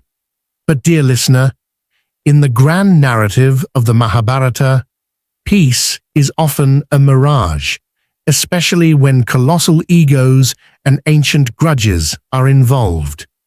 The time for negotiation has arrived, but you'll soon realize that some chasms are simply too wide to bridge. Now, with their period of exile fulfilled, the Pandavas rightfully demand the return of their kingdom, Indraprastha. They have upheld their end of the bargain, enduring hardship and humiliation. Yudhishthira, ever the embodiment of Dharma, wishes for a peaceful resolution, preferring reconciliation over bloodshed. He believes in the power of righteous negotiation, even with those who have wronged him so deeply. You can almost hear his calm, reasoned voice echoing through the newly allied courts, advocating for what is just. Mainstream historical fact. Diplomatic missions and peace negotiations were common strategies employed by ancient rulers to avoid costly wars. However, the Kauravas, especially Duryodhana, have no intention of returning anything. You've seen his ambition and jealousy fester over the years, growing into an unyielding hatred. He is now firmly entrenched in his belief that the entire kingdom belongs to him, dismissing the Pandavas' claims with arrogant disdain. He declares that he will not give the Pandavas even a needlepoint of land, a phrase that perfectly encapsulates his unyielding obstinacy. He's like a child who's taken all the toys and simply refuses to share. Only the toys are kingdoms, and the consequences are devastating. The stage is now set for a series of critical diplomatic missions, desperate attempts to avert the impending war.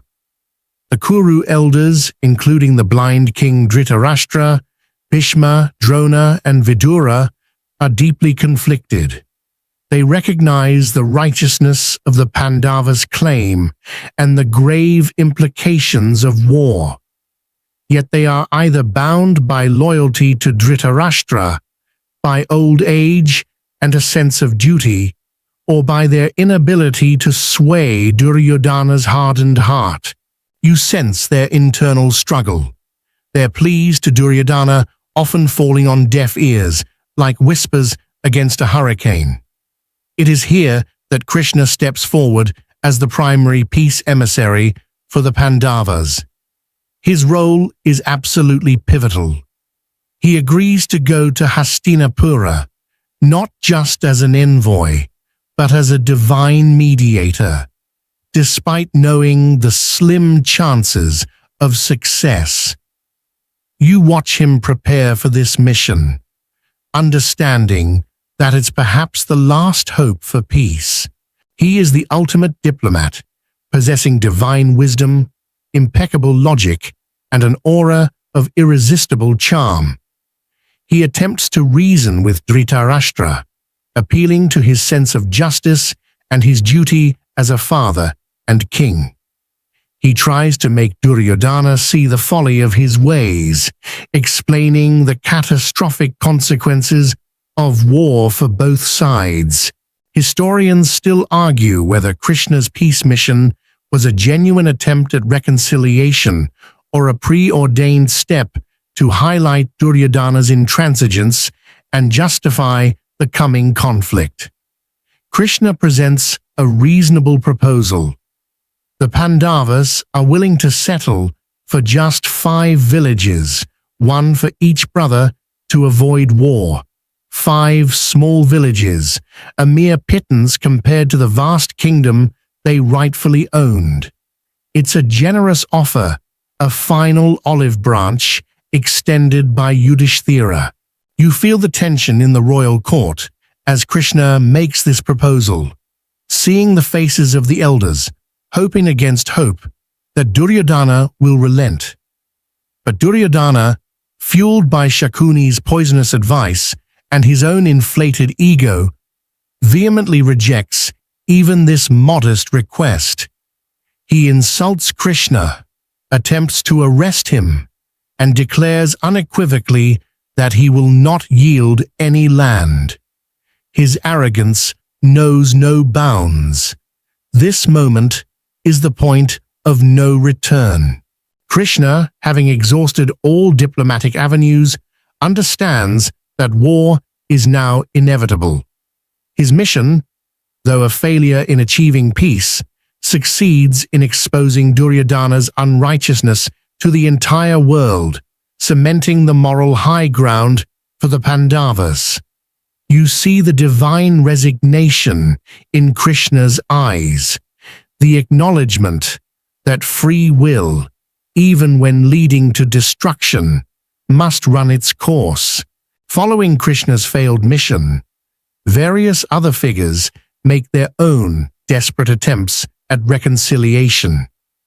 Bhishma and Drona plead with Duryodhana, emphasizing the righteousness of the Pandavas and the terrible consequences of fighting such powerful and virtuous warriors.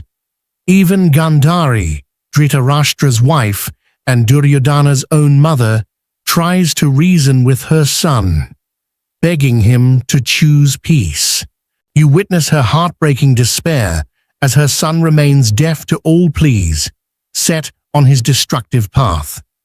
It's a poignant reminder that even a mother's love and wisdom can't penetrate a heart hardened by envy and pride. The final, bitter exchanges are made. The Pandavas, having fulfilled every condition and exhausted every peaceful avenue, are left with no choice but to fight for what is rightfully theirs. Yudhishthira, ever reluctant to shed blood, is finally convinced by Krishna and his brothers that war is the only remaining path to uphold Dharma and restore justice. He knows the immense suffering it will bring, but he also understands that a failure to fight for righteousness is a greater sin. The news of the failed peace talks spreads like wildfire across the land. Kingdoms begin to choose sides, aligning with either the Pandavas or the Kauravas, drawn into the impending cataclysm by ties of kinship, loyalty, or strategic interest. The air practically crackles with anticipation. The stage is no longer just set. It's being dressed for the grand, tragic spectacle of war. The whispers of peace have faded, replaced by the ominous, undeniable war drums. You've just felt the final, bitter whispers of peace dissipate, replaced by the thunderous, undeniable beat of war drums.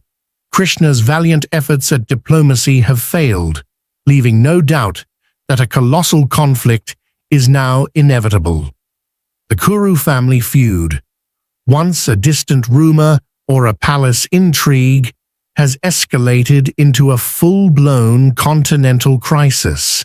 You now find yourself on the verge of the greatest battle known to ancient history, a conflict so immense it will reshape the very landscape of the land and the soul of its people. The news of the impending war spreads like wildfire across Bharatavarsha.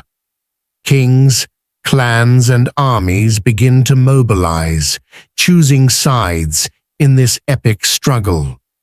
It's like the world's largest, most tragic draft, with everyone picking their team, knowing the stakes are impossibly high.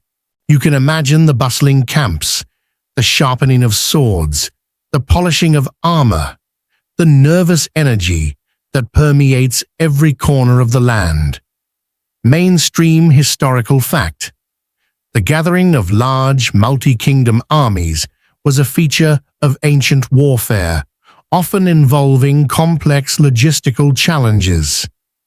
The Pandavas, now with their righteous claim undeniable and their alliances secured, including King Virata and others who pledged support during their exile, begin assembling their forces.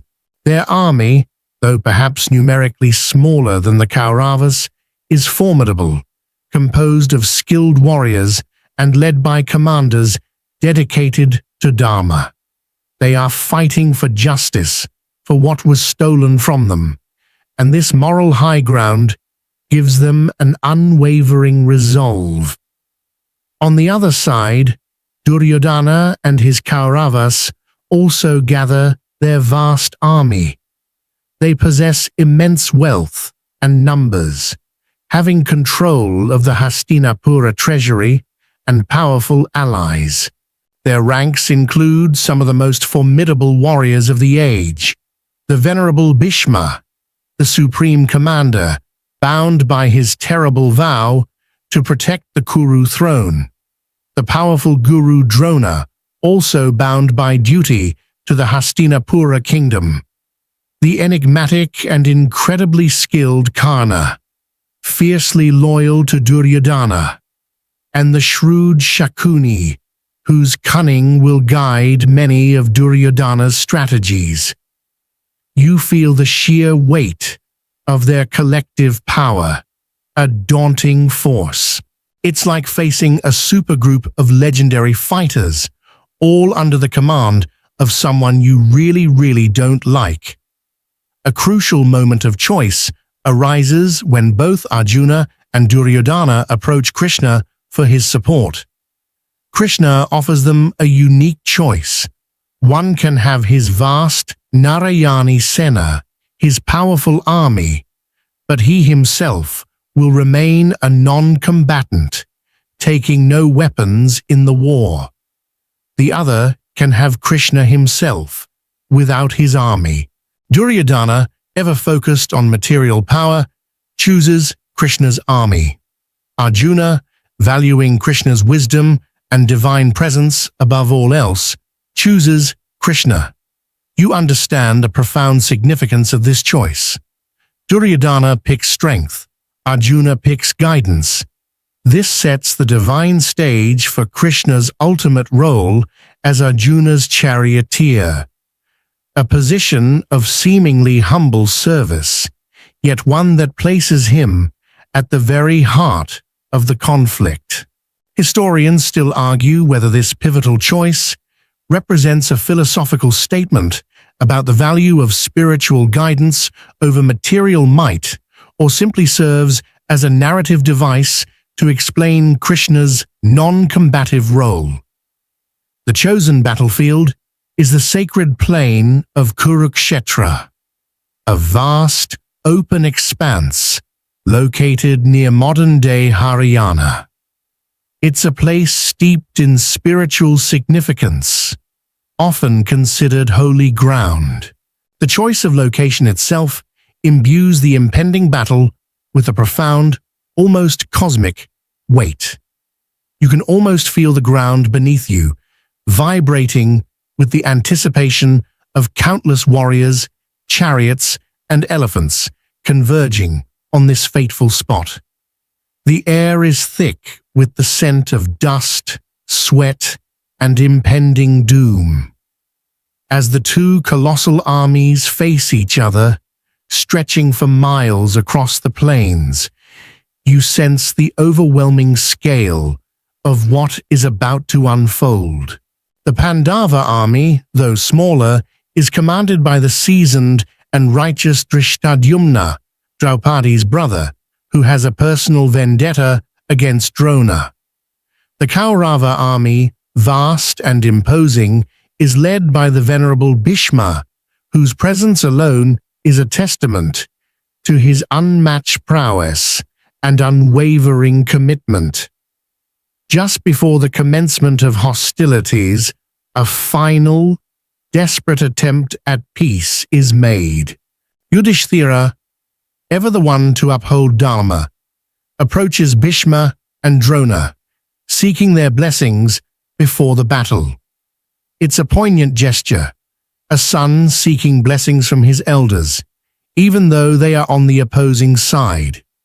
It highlights the deeply intertwined family relations that make this war so tragic.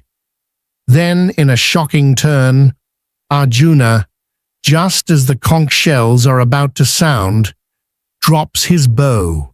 He looks across the vast field of Kurukshetra, seeing his revered elders, his beloved cousins, his gurus, and his friends arrayed against him. The realization of what he is about to do, kill his own kin, overwhelms him. He is gripped by an agonizing moral dilemma, a profound crisis of conscience. He questions the purpose of such a war, the value of a kingdom won at such a horrific cost. You feel his despair, his sudden, overwhelming paralysis. It's the moment when the abstract idea of war crashes head-on with the brutal reality of fratricide. This moment of profound doubt, of a hero utterly broken by the impending slaughter of his own family, sets the stage for one of the most profound philosophical dialogues in human history, the Bhagavad Gita. Krishna, acting as Arjuna's charioteer, begins to instruct him, not just in strategy, but in the very nature of duty, action, soul, and divinity. The Battle of Kurukshetra is about to begin. But first, a battle of the soul must be fought within Arjuna himself. The clamor of the armies fades as the divine discourse begins, a quiet yet world-altering conversation. You've just witnessed Arjuna, the peerless archer, paralyzed by an unbearable moral crisis on the precipice of the Kurukshetra war. His bow, Gandiva, has slipped from his grasp, and his heart is filled with despair at the prospect of slaying his own kinsman. It's a moment that transcends mere battlefield anxiety. It's a profound existential dilemma, one that has echoed through the ages. The fate of the battle, and indeed the world, hangs precariously on his decision. It is at this critical juncture that Krishna, Arjuna's charioteer, reveals himself not just as a wise counselor, but as a divine guide, initiating the profound dialogue known as the Bhagavad Gita. Imagine yourself nestled in the chariot with them. The roar of the impending battle fading into a background hum as Krishna begins to speak. He doesn't offer a simple pep talk or a motivational speech. Instead, he delivers a timeless discourse on Dharma, Karma, the nature of the soul, and the path to spiritual liberation. It's a philosophical masterclass, unfolding amidst the most brutal of settings. You feel the weight of his words, each one a profound truth that cuts through Arjuna's confusion and sorrow. Mainstream historical fact. The Bhagavad Gita is one of the most revered and influential texts in Hinduism, offering philosophical insights that extend far beyond its narrative context. Krishna starts by addressing Arjuna's grief and confusion. He explains the eternal nature of the soul, asserting that no one truly dies. The soul merely casts off worn-out bodies like old clothes. He tells Arjuna that as a kshatriya, a warrior, his duty, Dharma, is to fight for righteousness without attachment to the results. This concept of karma yoga, action performed without selfish desire, simply for the sake of duty, is central to Krishna's teaching. He urges Arjuna to transcend his personal grief and act according to his higher duty, emphasizing that inaction in the face of unrighteousness is a greater sin.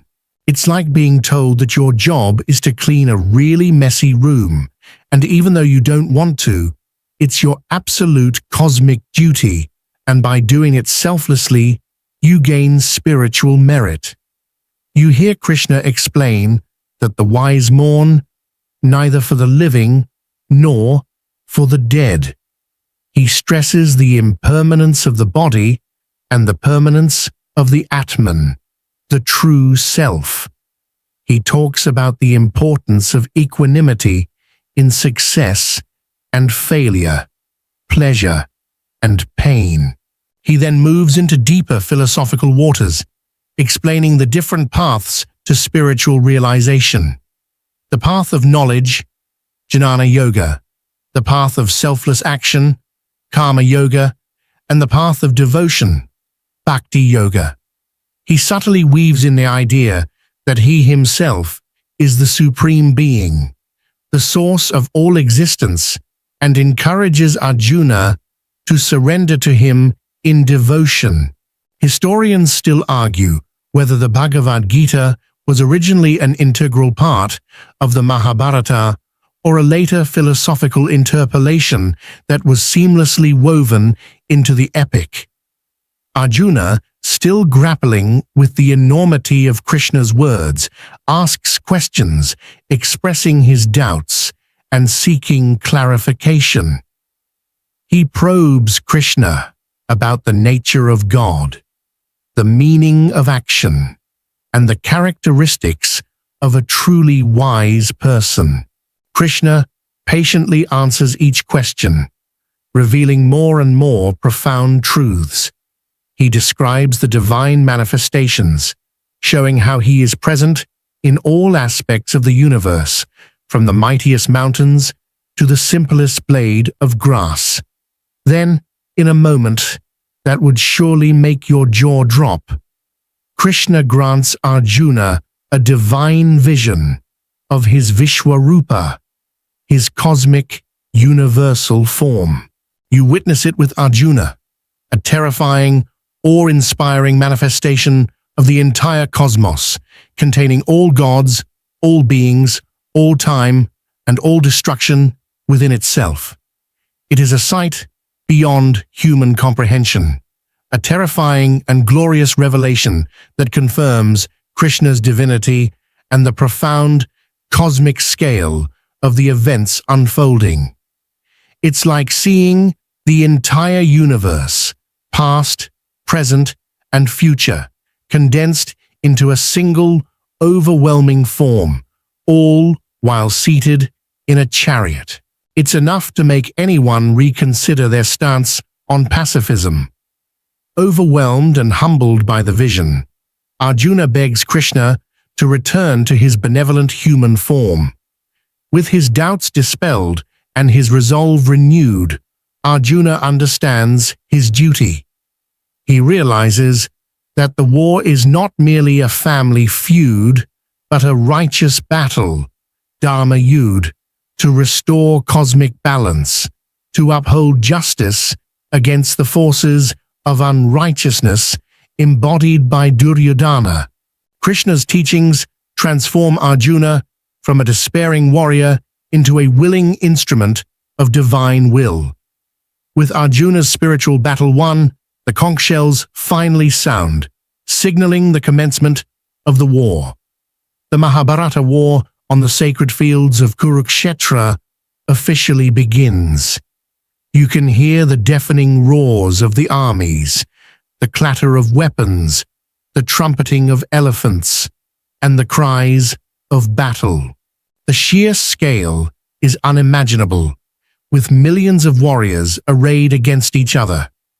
The Pandavas, now infused with Krishna's wisdom and Arjuna's newfound resolve, face their destiny.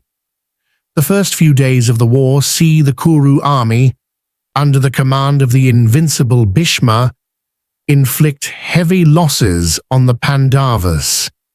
You witness the sheer power of Bhishma, his arrows raining down like relentless hail, making him virtually unstoppable. He fights with the ferocity of a lion, proving why he is considered one of the greatest warriors of all time, even though his heart is truly with the Pandavas. The initial days are marked by grand strategies and devastating clashes, setting the tone for the bloodiest conflict known to history. The war has begun, and there's no turning back. You've just been privy to the profound spiritual awakening of Arjuna on the battlefield of Kurukshetra, the divine wisdom of the Bhagavad Gita settling his moral turmoil.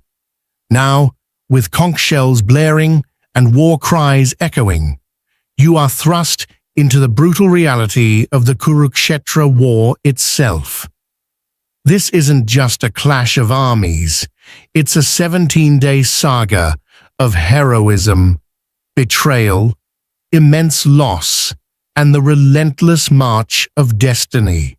You'll witness the initial thrusts, the grand strategies, and the first major casualties of this epic conflict. The war begins with the venerable Bhishma leading the Kaurava forces as their supreme commander. You see him, a towering figure even in old age, fighting with an almost supernatural prowess.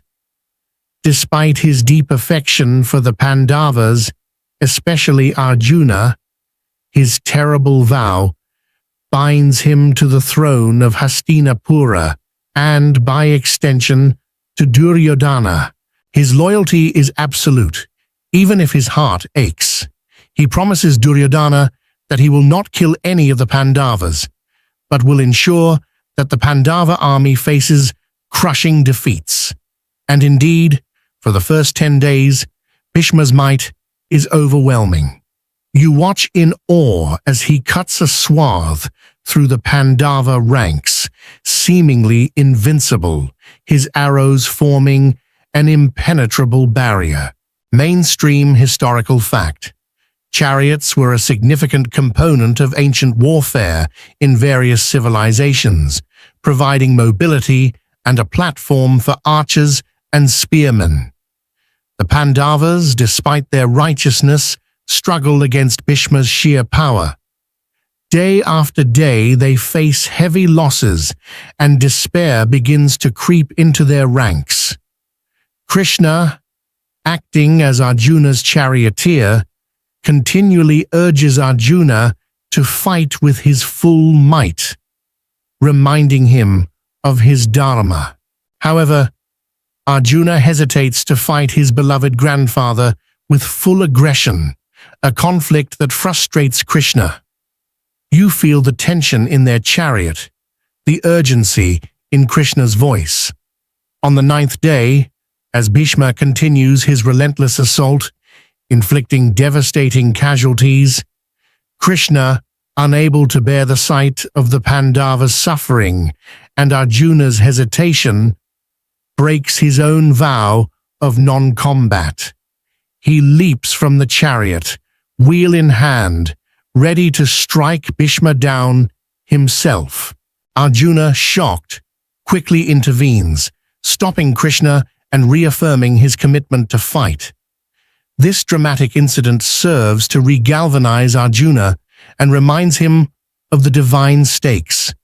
Historians still argue whether Krishna's breaking of his vow signifies his ultimate devotion to Dharma, even above his personal pledges, or serves as a narrative device to spur Arjuna into decisive action. Realizing they cannot defeat Bhishma directly as long as he chooses to fight, the Pandavas seek Krishna's counsel. Krishna reveals the secret of Bhishma's vulnerability. Bhishma himself had vowed never to fight a woman, or one who was once a woman. This points them to Shikhandi, a warrior in the Pandava army who was born female and later transformed into a male. This is a complex, almost tragic loophole in Bhishma's code of honor. On the 10th day, Arjuna positions Shikhandi in front of his chariot, using him as a shield against Bhishma. Seeing Shikhandi, Bhishma drops his weapons, refusing to fight. This tactical move, though controversial, allows Arjuna to unleash a volley of arrows at his venerable grandfather. You witness the tragic sight of Bhishma, pierced by countless arrows, falling from his chariot. But he doesn't die.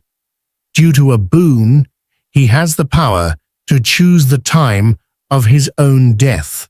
He lies on a bed of arrows, enduring immense pain, but using his last moments to impart profound wisdom and teachings on Dharma, statecraft, and duty to Yudhishthira and the other Pandavas. It's a moment of immense pathos, the death of a truly great, yet tragically bound, figure. With Bhishma incapacitated, Drona assumes command of the Kaurava army. Drona, Arjuna's guru, is another formidable warrior, and his leadership brings a renewed ferocity to the Kaurava side. The war intensifies further. Drona, driven by his long-held desire for revenge against King Drupada of Panchala, Draupadi's father, remember, targets him specifically. You see the personal animosities playing out amidst the larger conflict. On the 15th day, Drona's destructive power becomes almost unbearable for the Pandavas. He creates intricate and deadly battle formations, like the Chakravyuha, a complex rotating circular formation which only a few warriors, like Arjuna, know how to penetrate. Drona is seemingly unstoppable, his arrows raining down on the Pandava army. The Pandavas realize that Drona, like Bhishma, must be disarmed through unconventional means. Krishna devises a cunning plan. Knowing Drona's immense love for his son, Ashwathama, Krishna suggests a deception. A loud proclamation is made that Ashwathama is dead. Bhima kills an elephant, also named Ashwathama, and loudly announces its demise. Drona, distraught, seeks confirmation from Yudhishthira, knowing Yudhishthira would never utter a lie. Yudhishthira, instructed by Krishna, confirms that Ashwathama is dead, but then very softly adds, "the elephant." The final part of the sentence is drowned out by the blowing of a conch shell orchestrated by Krishna, ensuring Drona only hears the devastating first half. You feel the morally dubious nature of this act, a stark reminder that even the righteous sometimes resort to deceit in war. Overwhelmed by grief and believing his son is truly dead, Drona drops his weapons and sits in meditation on his chariot. Seizing this moment of vulnerability, Dhritarashtra, fulfilling his vow of vengeance, decapitates Drona. It's a shocking, brutal end for the great Kuru, a moment that solidifies the moral ambiguities of the war. With the fall of Drona, the Kaurava army suffers another immense blow, and the war moves into its final, most intense phase, stripping away more layers of nobility and plunging deeper into the dark heart of conflict. You've just witnessed the brutal, almost Machiavellian fall of Drona, a tragic victim of deception on the battlefield of Kurukshetra. His death marks a turning point, signaling that the war is spiraling into an even darker, more ruthless phase. The moral lines are blurring, and the sheer desperation for victory is pushing warriors to actions that would have been unthinkable just days before. You now brace yourself for the most intense and devastating period of the conflict, as the war reaches its apex, shattering lives and forever altering the landscape of the Kuru dynasty. With Bhishma incapacitated and Drona fallen, Karna is finally appointed the supreme commander of the Kaurava army. This is the moment he has long craved, the chance to prove his prowess, and crucially, to defeat Arjuna, his lifelong rival. Karna, remember, is Kunti's firstborn, abandoned at birth and raised as a charioteer's son, a secret known only to a few.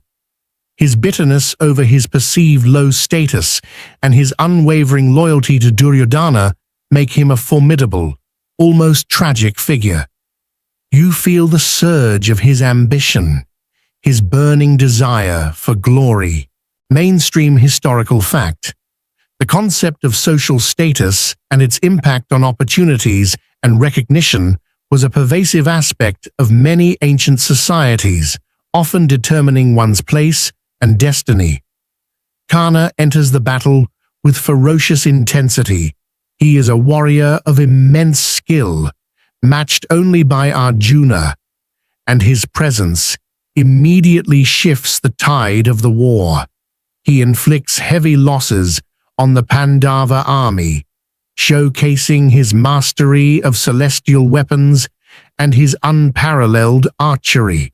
You witness the ferocity of their clashes, the air thick with flying arrows and the thud of powerful blows. He vows to kill Arjuna, or die trying, making their eventual confrontation the most anticipated duel of the war. It's like watching two unstoppable forces hurtle towards each other, knowing the collision will be cataclysmic. During Karna's leadership, one particularly devastating event occurs: the death of Abhimanyu, Arjuna's valiant and gifted son. Abhimanyu is a master of warfare, having learned the art of breaking into the Chakravyuha, the complex circular formation, from his father while still in the womb. However, he doesn't know how to break out of it. In a desperate tactical move by the Kauravas, Abhimanyu is lured into the formation. Once inside, he fights with astonishing courage and skill, single-handedly defeating many great Kaurava warriors. But the Kaurava commanders, led by Drona, use unrighteous tactics, attacking him simultaneously from all sides, breaking his chariot and disarming him before finally killing him while he is weaponless. You feel the profound injustice and sorrow of this moment, the loss of a young, promising hero through deceitful means. It's a truly heartbreaking death. emphasizing the war's increasing moral degradation. Historians still argue whether the detailed descriptions of specific battle formations like the Chakravyuha are historical accounts of ancient military strategy or literary flourishes, enhancing the epic's drama and highlighting a warrior's unique skills. Arjuna is consumed by grief and rage upon learning of his son's unrighteous killing. He vows to kill Jayadratha, the Sindhu king who had prevented the other Pandavas from coming to Abhimanyu's aid before sunset the next day, or immolate himself. This vow sets up an incredibly tense and dramatic day of battle. You feel the weight of Arjuna's oath, knowing the impossible challenge before him. The next day, Jayadratha is heavily guarded by the Kaurava army, determined to protect him from Arjuna's wrath. Arjuna fights with unparalleled fury, cutting through countless warriors. As sunset approaches and Jayadratha remains protected, Krishna uses his divine power. He creates an illusion of sunset, making Jayadratha believe he is safe. When Jayadratha momentarily drops his guard, celebrating Arjuna's supposed failure, Krishna lifts the illusion, and Arjuna, seizing the moment, unleashes an arrow that decapitates Jayadratha. It's a moment of divine cunning, another instance where Krishna pushes the boundaries of Dharma for the greater cause, leaving you to ponder the complex morality of victory. The war continues, marked by individual duels of immense power and skill. The long-awaited confrontation between Arjuna and Karna finally occurs. You witness their epic clash. Two of the greatest archers in history, each unleashing celestial weapons with devastating power. Their battle is fierce and prolonged, a testament to their equal skill.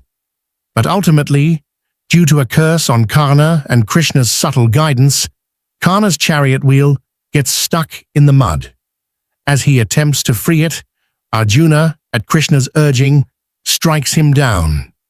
Karna, the tragic hero, dies, his true identity as Kunti's first son revealed only after his death, leaving a trail of profound sorrow and regret for Kunti and the Pandavas. It's a moment of heartbreaking irony, a secret that could have averted the war, exposed too late. The war also claims the lives of many other great warriors. Duryodhana's most loyal and fierce brother, Dushasana, is killed by Bhima, who fulfills his terrible oath from the dice game, tearing open Dushasana's chest and drinking his blood. You feel the visceral horror, the raw vengeance of this act, a promise grimly delivered.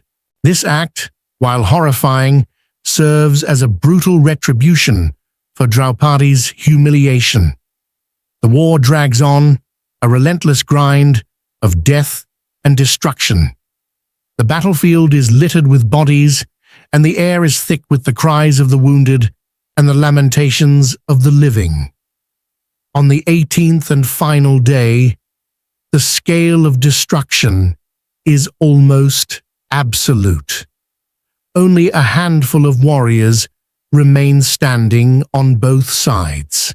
The Pandava army, though victorious, is decimated, their triumph overshadowed by immense loss. The Kauravas are virtually annihilated, with only a few survivors. The cost of ambition and hatred is laid bare on the blood-soaked fields of Kurukshetra. The war ends not with a cheer, but with a profound silence, a heavy quiet born from the immense, unspeakable sorrow of the survivors. You've just witnessed the brutal, soul-searing culmination of the Kurukshetra war, an 18-day cataclysm that left millions dead and the Kuru dynasty in ruins. The battlefield, once teeming with life and the thunder of chariots, is now a silent, gruesome tableau of death. The air, thick with the stench of iron and despair, whispers of countless lost lives. While the Pandavas stand as the nominal victors, there is no joy in their triumph, only an overwhelming sense of loss and profound grief. This is the heavy, agonizing period of post-war grief, where the true cost of victory becomes agonizingly clear. Imagine the survivors trudging across the desolate battlefield.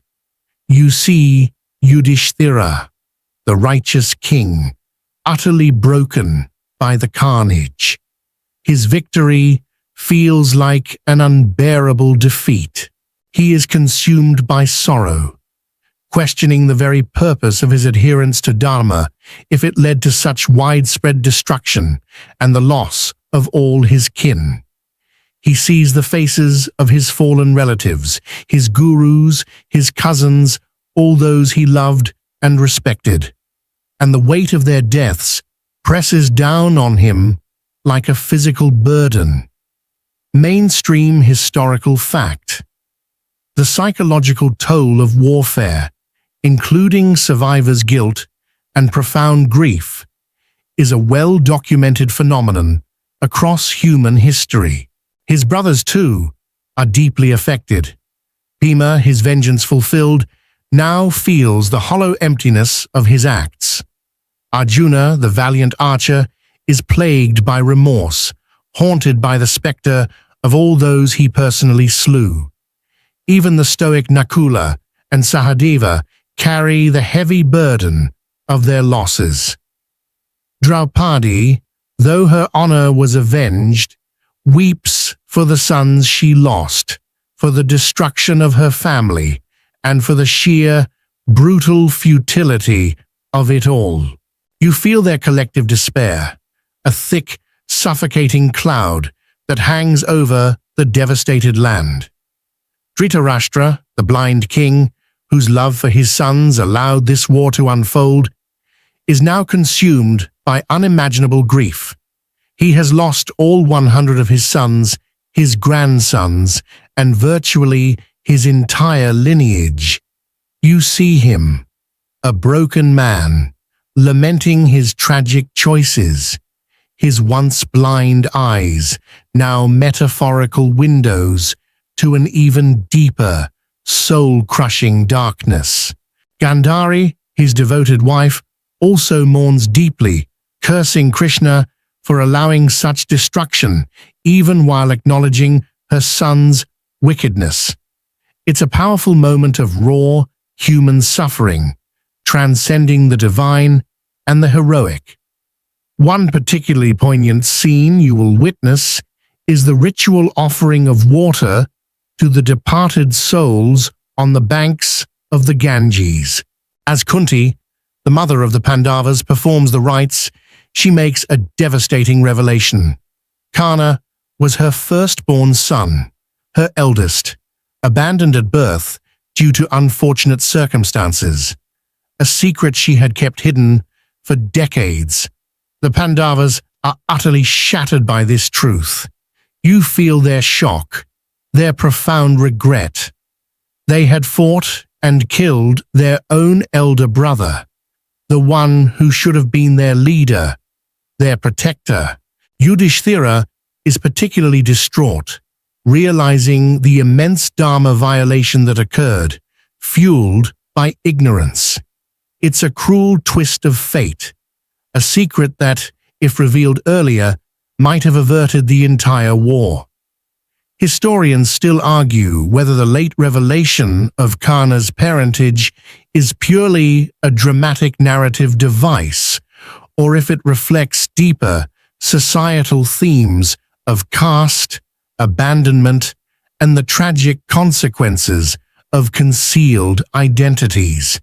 The Pandavas are faced with the daunting task of ruling a shattered kingdom. The capital, Hastinapura, is mourning. The victory feels hollow, tainted by so much blood and sorrow.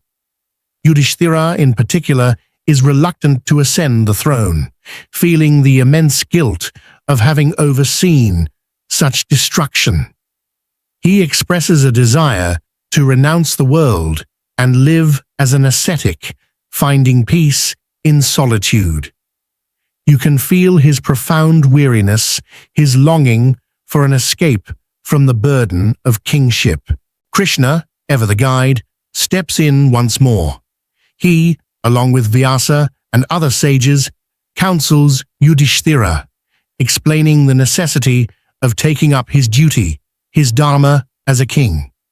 They remind him that the war, though tragic, was a Dharma yudh, a righteous war, to cleanse the land of unrighteousness and restore order. They emphasize that neglecting his duty now would be a greater sin than fighting the war itself. They tell him that true righteousness isn't about avoiding conflict, but about upholding justice when all other avenues have failed. It's like telling someone who's just finished a marathon that they now have to run another one, but this time it's a mental and spiritual endurance race. It is during this period that the dying Bhishma, lying on his bed of arrows, imparts his final, timeless instructions to Yudhishthira. He speaks for days, offering profound wisdom on statecraft, governance, dharma, justice, morality, and the duties of a king. These teachings, collectively known as the Bhishma Parva in the Mahabharata, are a testament to his profound knowledge and a final act of service to his lineage.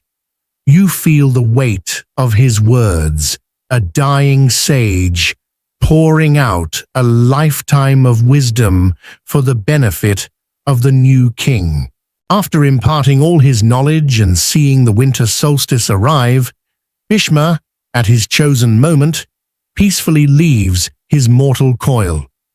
His death marks the passing of an era, a final farewell to the old guard. Finally, after much persuasion, Yudhishthira reluctantly agrees to ascend the throne of Hastinapura.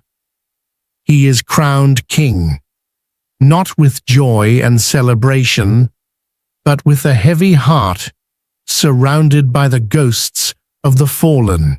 His reign begins under the shadow of immense sorrow, a stark reminder of the immense cost of the war. The immediate task now is not conquest, but healing, not expansion, but restoration.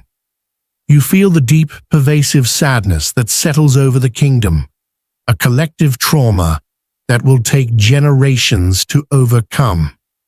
The ultimate victory has been achieved, but at a price that leaves no one truly victorious. You've just witnessed the profound sorrow and reluctant ascension of Yudhishthira to the throne, a victory so costly it feels like a defeat. The air in Hastinapura is thick with mourning, and the immediate aftermath of the war is less about celebration and more about the daunting task of healing a shattered kingdom and a traumatized populace. You now observe the Pandavas grappling with the immense responsibility of rebuilding, both physically and spiritually, and establishing a reign founded on the principles of Dharma. This is the arduous beginning of Yudhishthira's reign, where righteousness must contend with the lingering shadows of conflict. Imagine the sheer scale of the task facing Yudhishthira. The land is devastated, its population decimated, and its spirit broken. The capital, Hastinapura, while physically intact, is a city draped in somber remembrance. The primary challenge isn't external threats, it's internal reconciliation, finding a way to govern with justice and compassion after such a horrific, fratricidal war. You feel the immense weight on Yudhishthira's shoulders, a burden far heavier than any crown. Mainstream historical fact. Post-war periods often involve significant challenges in governance, economic recovery, and social reintegration, irrespective of the victors. Yudhishthira's greatest challenge is overcoming his own deep-seated grief and guilt. He struggles with the concept of kingship when it was attained through such immense bloodshed. He often retreats into melancholy, questioning the righteousness of his actions. His brothers, Bhima and Arjuna, along with Krishna and the sage Vyasa, constantly counsel him, reminding him of his duty to rule and restore Dharma. They impress upon him that the sacrifice of so many lives would be in vain if he abandoned his responsibility now. It's like trying to convince someone who's just run a marathon to immediately start organizing the next Olympic Games, but with existential dread as their primary training partner. One of the first acts of his reign is to establish order and justice. Yudhishthira, with the guidance of Vidura and the continued, though less direct, influence of Krishna, begins to administer the kingdom with fairness and equity. He prioritizes the welfare of his subjects, striving to alleviate their suffering and rebuild their lives. You see him holding court, listening patiently to grievances, and issuing judgments that reflect his unwavering commitment to righteousness. He understands that true governance is about serving the people, not simply holding power. The presence of the blind King Dhritarashtra and Queen Gandhari in the palace presents a unique challenge. They are the Pandavas' elders, but also the parents of their sworn enemies, responsible indirectly for the war. Yudhishthira, ever respectful, treats them with the utmost reverence and care, despite their past. He ensures they live comfortably and honorably in the palace, a testament to his noble character and commitment to family values, even with those who caused him so much pain. This act of compassion helps to slowly, painstakingly begin the process of healing within the shattered Kuru family. Historians still argue whether the post-war generosity shown to defeated royal families was a common practice in ancient times or a reflection of the specific emphasis on Dharma in the Mahabharata narrative. A significant event during Yudhishthira's reign is the performance of the Ashwamedha Yajna, or horse sacrifice. This ancient Vedic ritual was performed by powerful emperors to assert their sovereignty and purify their kingdom. It involves releasing a specially consecrated horse to wander freely for a year, accompanied by Arjuna and a retinue of warriors. Any kingdom through which the horse passes without challenge acknowledges the supremacy of the performing emperor. If challenged, a battle ensues. You witness Arjuna leading this procession, winning many minor battles and receiving tribute from various kings. It's a grand display of renewed imperial power, a way to re-establish the Kuru Empire's dominance and symbolize the new era of Yudhishthira's rule. The successful completion of the yajna brings immense prosperity and stability to the kingdom, signifying a return to order and a new golden age under the Pandavas. It's like a massive victory parade combined with a nationwide rebranding exercise. Despite the prosperity and peace, Yudhishthira's melancholy never fully dissipates. He remains haunted by the war. Even though he rules justly and wisely, The burden of the past weighs heavily on him. He seeks solace in spiritual discussions, constantly striving to understand the deeper meaning of Dharma and the purpose of suffering. You observe his quiet contemplation, his internal quest for peace, amidst the external trappings of power. After some years, Dhritarashtra, Gandhari, and Kunti, the Pandava's mother, who also feels immense remorse for Karna's death and the overall destruction, decide to retire to the forest as ascetics, seeking spiritual liberation. They desire to live a life of penance and meditation, shedding the burdens of their past. Yudhishthira, deeply saddened by their departure, reluctantly grants their wish. You watch them leave, old and weary, seeking peace in the quiet embrace of nature. This departure marks another transition, a quiet shedding of the old generation's grief.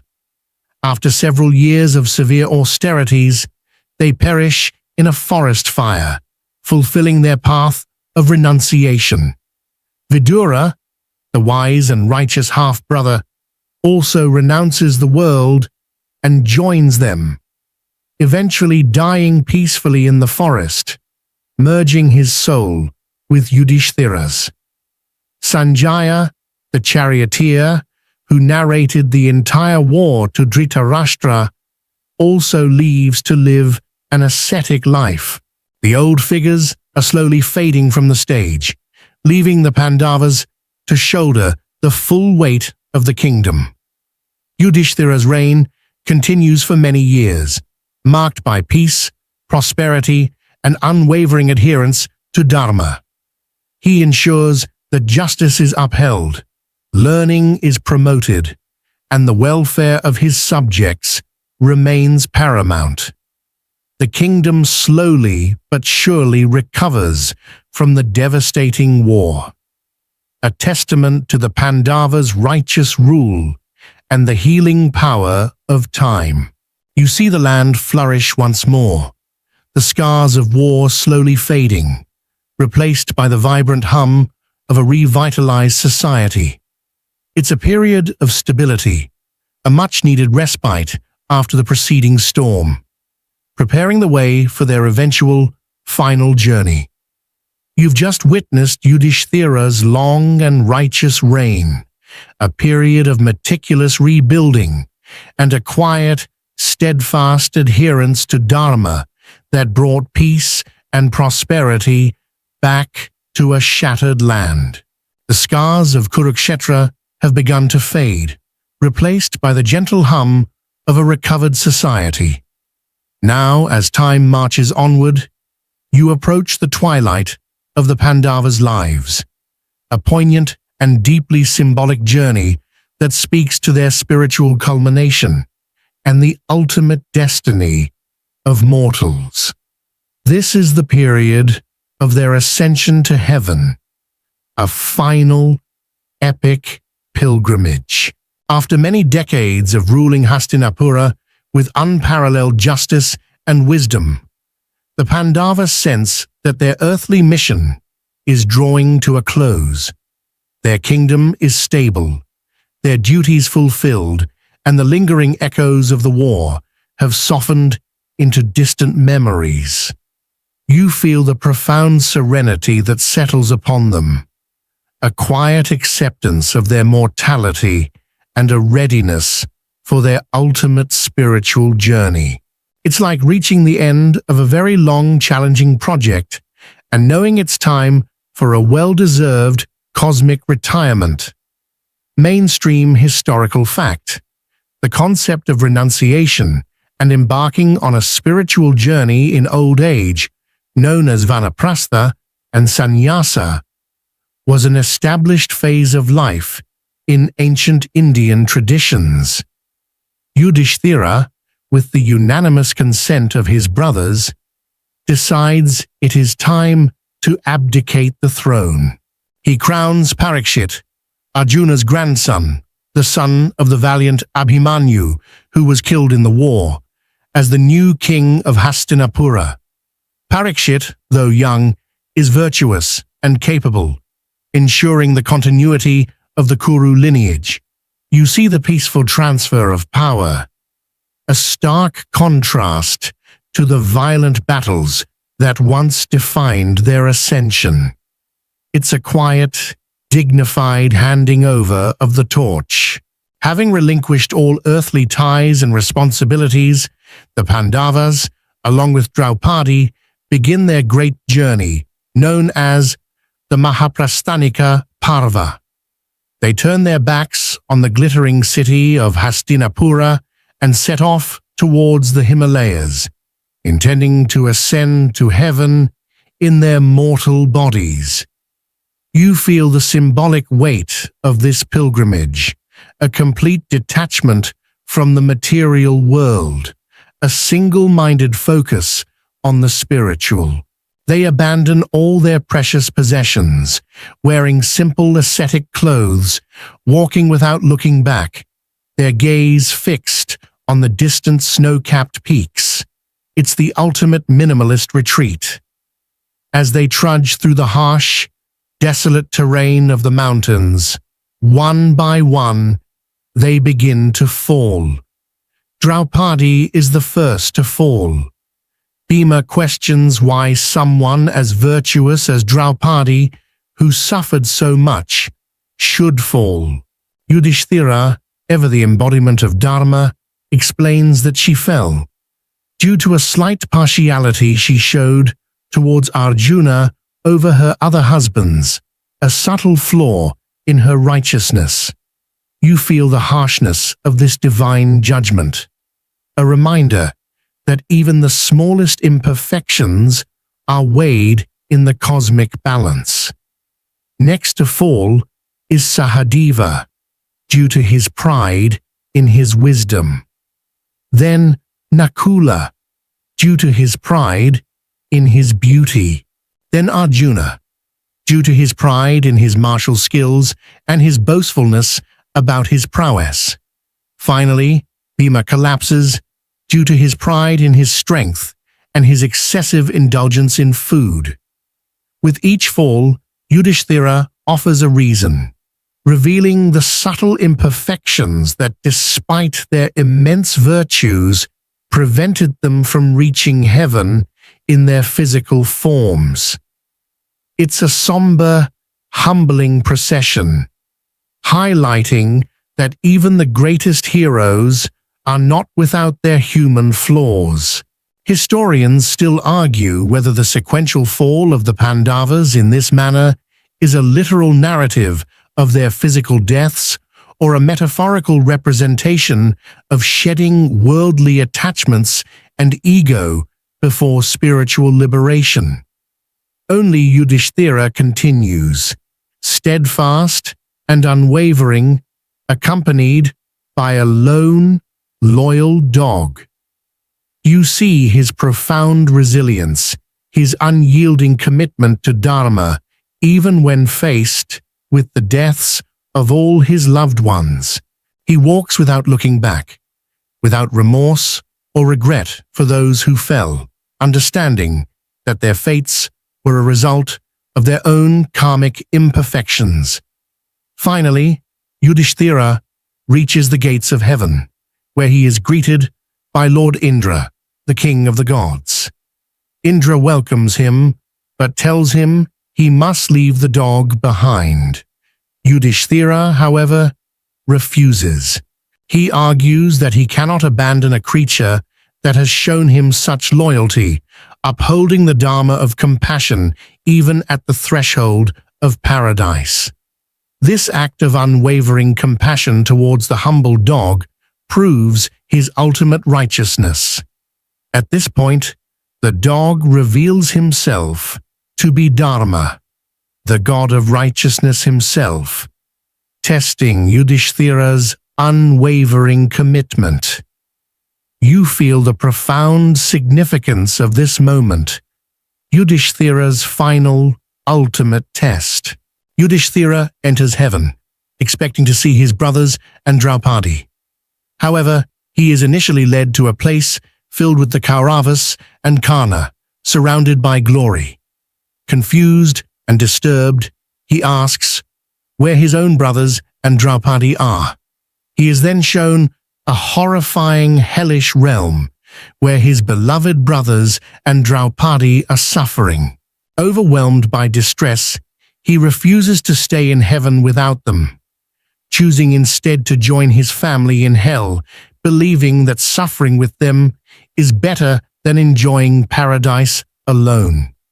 You feel his profound loyalty, his willingness to share their burden. This, too, is revealed to be an illusion, a final test by the gods. It is shown that the Pandavas and Draupadi had to experience a brief period in hell to atone for their minor sins, like Yudhishthira's slight deception regarding Ashwatthama or Bhima's violence. After this brief purification, they, along with Karna and the Kauravas, who also ascended after their atonement for their sins, finally join the divine realm, transcending their earthly forms. You witness their ultimate liberation, merging with the celestial beings and ultimately with the divine, signifying the culmination of their mortal existence. The narrative of their ascension is a powerful, symbolic ending to their earthly journey, reinforcing the epic's profound lessons about karma, dharma, and the ultimate destiny of the soul. It provides a sense of cosmic justice and spiritual fulfillment, even after such immense earthly suffering. The Pandavas, having played their part in the great cosmic drama, finally find their peace. You've just witnessed the Pandavas' profound and symbolic ascension, shedding their earthly imperfections to merge with the divine. It's an ending that brings a sense of spiritual completion to their individual journeys. But the Mahabharata, as you've undoubtedly gathered, isn't just a story about 5 brothers and a war. It's an incredibly vast and complex tapestry, woven with countless narratives, philosophical insights, and moral dilemmas. You now turn your attention to the epic itself and its enduring legacy, understanding that its influence far transcends the ancient plains of Kurukshetra. This is the contemplation of the enduring legacy of this timeless epic. Imagine sitting by a crackling fire, the glow illuminating ancient scrolls as you reflect on the sheer scale of what you've just experienced. The Mahabharata is not merely the longest epic poem ever written. It is often described as an encyclopedia of ancient Indian life. Mainstream historical fact. The Mahabharata is approximately 10 times the length of the Iliad and the Odyssey combined, making it the longest poem known to exist. It contains within its verses not just the narrative of the Kuru War, but also extensive discourses on philosophy, law, religion, ethics, politics, and the art of governance. It's like a colossal library disguised as a story, offering wisdom on virtually every facet of human existence. You could spend a lifetime poring over its layers and still discover something new. Its core message revolves around Dharma, that intricate concept of righteousness, duty, and cosmic law. You've seen how consistently it was challenged, debated, and ultimately upheld throughout the narrative. From Bhishma's unwavering vow to Yudhishthira's agonizing moral quandaries, the epic constantly explores what it means to live a life aligned with Dharma, even when it demands immense sacrifice or seems to lead to terrible consequences. It asks you, the listener, to constantly question your own understanding of right and wrong, especially when faced with conflicting loyalties or seemingly impossible choices. It's a philosophical gym for your brain, constantly pushing you to lift heavier moral questions. The characters within the Mahabharata are not one-dimensional heroes or villains. You've encountered their complexities. The blind king Dhritarashtra, paralyzed by love for his wicked son. The benevolent Bhishma, bound by an impossible vow. The arrogant Duryodhana, consumed by envy. The wise Krishna, who acts both as a divine guide and a pragmatic strategist, sometimes bending rules for a higher purpose. Historians still argue whether the complex, morally ambiguous characters in the Mahabharata reflect a sophisticated understanding of human psychology in ancient India, or were designed to present nuanced ethical dilemmas for didactic purposes. You see their flaws, their triumphs, their moments of weakness, and their profound strength. They are intensely human, making their struggles and lessons resonate across millennia.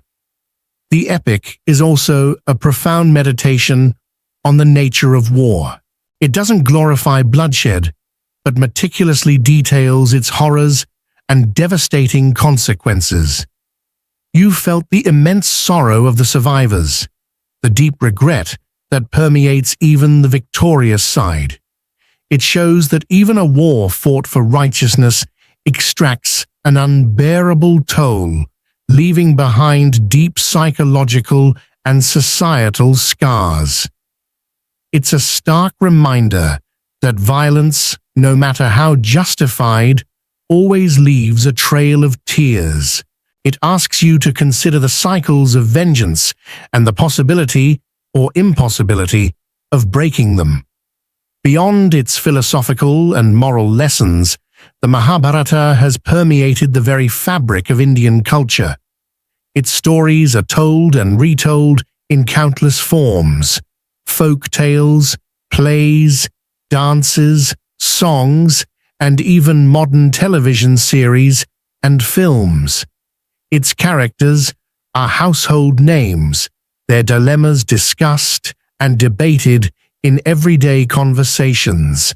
Concepts like karma and dharma, while originating in Vedic texts, are popularized and deeply embedded in the collective consciousness through the epic's vivid narratives.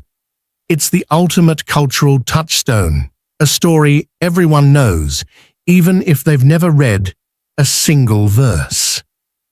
The story also offers insights into ancient Indian society, its political structures, social customs, family dynamics, and the role of spiritual leaders. While a mythic narrative, it reflects an underlying cultural reality, providing a window into a bygone era. You get a sense of the grandeur of ancient kingdoms, the complexities of royal courts, and the everyday lives of its people, even if those people are occasionally interacting with gods.